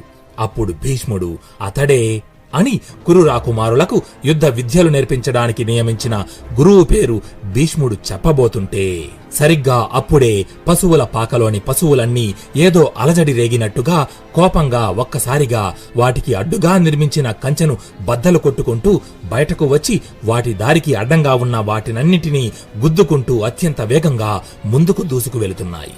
అది చూసిన భీష్ముడు తన ధనస్సు పట్టుకుని వాటిని ఆపడానికి ముందుకు వెళుతుంటే, ఇంతలో ఆకాశం నుండి ఒక్కసారిగా కుప్పలు తెప్పలుగా బాణాలు దూసుకువచ్చి ఆ పశువులు వెళుతున్న దారికి అడ్డంగా ఒక గోడను నిర్మించాయి. వెంటనే భీష్మునితో సహా కురు రాకుమారులందరూ ఆ బాణాలు వేసింది ఎవరా అని వెనక్కు తిరిగి చూశారు. అక్కడ ఉక్కులాంటి శరీరంతో ధనుర్బాణాలను చేతధరించి తెల్లటి గుర్రంపై ఓ వ్యక్తి వచ్చాడు. అతడిని చూసిన భీష్ముని పెదవులపైన ఆనందంతో ఒక చిన్న చిరునవ్వు వెలసింది. ఆ పశువుల ముందు బాణాలు గోడలుగా మారి అడ్డు నిలవడంతో అవి వాటి దారిని మళ్లించి పక్కదారి వైపు పరుగులు పెడుతున్నాయి. ఆ గుర్రంపై ఉన్న వ్యక్తి గుర్రం మీది నుండి కిందికి దిగి ముందుకి నడుస్తూ తన ధనస్సును ఎక్కిపెట్టి వరుసగా బాణాలు వేయడం మొదలుపెట్టాడు. ఆ పశువులు ఎటు వెళ్తుంటే ఆ దారికి అడ్డంగా ఆ బాణాలు వచ్చి పడి అడ్డుగోడలా మారుతున్నాయి. దానితో ఆ పశువులన్నీ తిరిగి తిరిగి ఇక ఎటూ వెళ్లడానికి దారిలేక ఓ చోటుకు వచ్చి ఆగిపోయాయి. అది చూసిన కురు రాకుమారులందరూ ఒక్క క్షణం ఆశ్చర్యంగా ఆ దృశ్యాన్ని చూస్తూ అలా నిలబడి ఉండిపోయారు. అది ఆ పశువులు ఆగిపోయినందుకు కాదు, ఆ పశువులు ఏ చోట నుండి అయితే పారిపోయి పరిగెత్తాయో మళ్లీ తిరిగి ఆ పశువుల పాకలోకే వచ్చి ఆగాయి కాబట్టి. అప్పుడు భీష్ముడు తన ధనుర్విద్యా నైపుణ్యంతో ఆ పశువులను అడ్డగించిన ఆ ధనుర్ధారి వైపు చూస్తూ, మహావీరుడు శరధ్వంతుని కుమారుడు, యుద్ధ విద్యలలో ఆరితేరినవాడు, ఇతడే కృపుడు, మీకు ఇప్పటి నుండి ఆచార్యుడు, కృపాచార్యుడు అని కురురాకుమారులకు వాళ్ల గురువును పరిచయం చేశాడు భీష్ముడు. ఇక కథలో కొద్దిగా ముందుకు వెళితే, శంతన మహారాజు హస్తినాపురానికి మహారాజుగా ఉన్న సమయంలో గౌతముడు అనే మహాముని ఉండేవాడు. ఆయనకు శరధ్వంతుడు అనే పుత్రుడు జన్మించాడు. కాని ఆశ్చర్యంగా శరధ్వంతుడు పుట్టినప్పుడు అతనితో పాటుగా ధనుర్బాణాలు కూడా పుట్టాయి. బ్రాహ్మణ కుమారుడు అయినా కూడా శరధ్వంతుడు వేదాలను అధ్యయనం చేయడంలో ఆసక్తి చూపలేదు. అతడికి ధనుర్వేదం అంటే అంతులేని ఇష్టం. ఆ ఇష్టంతోనే అతడు ధనుర్వేదం అభ్యసించాడు. ధనుర్విద్యలో అతనిని మించిన వారు లేరు అన్నంతగా ప్రావీణ్యాన్ని సంపాదించాడు. అయినా శరధ్వంతుడు సంతృప్తి చెందలేదు. ఇంకా శక్తివంతుడు కావడం కోసం ఘోర తపస్సు చేయడం ప్రారంభించాడు. అది చూసిన దేవేంద్రుడు శరధ్వంతుని తపస్సును ఎలాగైనా భంగం కలిగించాలని భావించి జలపద అనే అప్సరసను మనసులో స్మరించాడు. వెంటనే అత్యంత సౌందర్యవతి అయిన యువతి దేవేంద్రుని ముందు ప్రత్యక్షమై నిలిచింది. దేవేంద్రుడు ఆ యువతి వైపు చూస్తూ, జలపద, శరధ్వంతుడు మరింత శక్తివంతుడు కావడానికి ఘోర తపస్సు చేస్తున్నాడు. అది ఈ లోకానికి అంత మంచిది కాదు. వెంటనే నీవు శరధ్వంతుని ముందుకు వెళ్లి నీ అందచందాలతో అతని తపస్సుకి ఆటంకం కల్పించు అని అన్నాడు. దేవేంద్రుని ఆజ్ఞ మేరకు ఆ అప్సరస తపస్సులో నిమగ్నమై ఉన్న శరధ్వంతుని ముందుకు వెళ్లి అత్యంత సుందరంగా నాట్యం చేయడం మొదలుపెట్టింది. ఆ అప్సరసను చూసిన శరధ్వంతుడు పరవశించిపోయాడు. చుట్టూ ఉన్న ప్రపంచాన్ని మరచిపోయాడు. అతని చేతి నుండి ధనుర్బాణాలు, జింక చర్మము కింద పడ్డాయి. కామోద్రేకంతో అతడికి వీర్యపతనమయ్యింది. తరువాత శరధ్వంతుడు మళ్లీ తిరిగి తపస్సు చేసుకోవడానికి వెళ్లిపోయాడు. కాని శరధ్వంతుడి వీర్యం రెల్లు పొదలలో పడి 2 భాగాలుగా విడిపోయింది. ఆ వీర్యం నుంచి ఓ మగబిడ్డ, ఒక ఆడబిడ్డ జన్మించారు. సాధారణంగా ఏ బిడ్డైనా తల్లి గర్భం నుంచి మాత్రమే జన్మిస్తాడు. కాని ఇక్కడ ఈ సందర్భాన్ని మనం 2 రకాలుగా అర్థం చేసుకోవాలి. ఒకటి దేవుడి మహిమ అని అనుకోవచ్చు, లేదా ఇప్పుడు మన ముందు ఉన్న పరిజ్ఞానానికి మించిన సైన్స్ ఏదో అందులో ఉండి ఉండవచ్చు అని భావించవచ్చు. ఇక్కడ సైన్స్ అని ఎందుకు ప్రస్తావిస్తున్నానంటే, ఇంతకు ముందు మనం కౌరవులు మట్టి కుండలలో నుంచి జన్మించారు అని తెలుసుకున్నాం. అది మనకు అసాధ్యం అనిపించవచ్చు. కానీ ఇప్పుడు వైద్యశాస్త్రంలో మనం ఉపయోగిస్తున్న టెస్ట్ ట్యూబ్ బేబీస్ పద్ధతి అదే కదా. అలాగే ఈ విశ్వంలో అన్నింటికన్నా అతి చిన్న పార్టికల్ ఆటం అని, దానికన్నా చిన్న వస్తువు మరొకటి లేదని ఇంతకు ముందు కాలంలో శాస్త్రవేత్తలు చెప్పారు. కానీ అది తప్పని, ఆటంలో ప్రోటాన్స్, న్యూట్రాన్స్, ఎలక్ట్రాన్స్ వంటి ఆటం కన్నా చిన్నవైన 3 సబ్ అటామిక్ పార్టికల్స్ ఉంటాయని ఆ తరువాతి కాలం శాస్త్రవేత్తలు తమ పరిశోధనల ద్వారా నిరూపించారు. అంతవరకు ఎందుకు, మనం ఇప్పుడు మొబైల్ ఫోన్స్ ని ఉపయోగిస్తున్నాం. దీనిని మనం టెక్నాలజీ అంటున్నాం. కానీ అదే ఓ 100 సంవత్సరాల క్రితం ఇదే సెల్ ఫోన్ ని ఉపయోగించి మనం ఓ చోటు నుంచి మరొక ప్రాంతంలో ఉన్న వ్యక్తితో మాట్లాడుతున్నాం అని చెబితే అప్పుడున్న ప్రజలు ఏమంటారు? ఇది అసాధ్యం, నువ్వు ఏదో మాయ చేస్తున్నావు అని అంటారు. ఎందుకంటే ఇప్పుడున్న టెక్నాలజీ అప్పుడు లేదు కాబట్టి. అంటే 100 సంవత్సరాల క్రితం మాయగా ఉన్నది ఇప్పుడు మనకు సైన్స్ అయ్యింది. అప్పుడు అసాధ్యం అనుకున్నది ఇప్పుడు సాధ్యమయ్యింది. మరి ఇప్పుడు మనకు మహాభారతంలో అసాధ్యంగా ఉన్నవి రేపు సాధ్యం అవ్వచ్చు కదా. అలాగే ఇప్పుడు మనం మాయా అని పిలుస్తున్న వాటిని రేపు సైన్స్ అని అనవచ్చు కదా. ఈ లోకంలో మంచి, చెడు, తప్పు, ఒప్పు, నిజం, అబద్ధం, సాధ్యం, అసాధ్యం వంటివి ఏమీ లేవు. అన్నీ కాలానుగుణంగా మారుతుంటాయి. మనమంతా ఒక భ్రమలో జీవిస్తున్నాం. కురుక్షేత్ర యుద్ధం మొదలవడానికి ముందు మనోదౌర్బల్యంతో అర్జునుడు యుద్ధం చెయ్యనని తన ధనస్సు విడిచిపెట్టగా శ్రీకృష్ణ భగవానుడు గీతోపదేశం ద్వారా అర్జునుడి భ్రమను తొలగించి మార్గనిర్దేశం చేశాడు. శరధ్వంతుని వీర్యం నుంచి 2 బిడ్డలు జన్మించారు. సరిగ్గా అప్పుడే శంతన మహారాజు వేట నిమిత్తం అడవికి వచ్చాడు. అప్పుడు గుర్రంపై ఉన్న అతని కంటికి రెల్లు పొదల మధ్య ఆ 2 పసిబిడ్డలు కనిపించారు. వెంటనే శంతనుడు తన గుర్రం మీది నుంచి కిందికి దిగి అక్కడికి వచ్చాడు. అక్కడ ఆ పసిబిడ్డల ప్రక్కన అతనికి ధనుర్బాణాలు, జింక చర్మము కనిపించాయి. వాటిని చూసి వీళ్ళు ఎవరో బ్రాహ్మణ బిడ్డలై ఉంటారు అని భావించి తనతో తీసుకువెళ్లి మగబిడ్డకు కృపుడు, ఆడబిడ్డకు కృపి అని పేరు పెట్టి తన దగ్గరే పెంచుకున్నాడు. ఇలా ఉండగా ఓసారి శరధ్వంతుడు శంతన మహారాజు దగ్గరకు వచ్చాడు. శరధ్వంతుడిని చూసిన శంతనుడు, ఎవరు మీరు అని అడిగాడు. దానికి శరధ్వంతుడు, మహారాజా, నేను గౌతమ మహాముని కుమారుడను శరధ్వంతుడను. మీ దగ్గర పెరుగుతున్న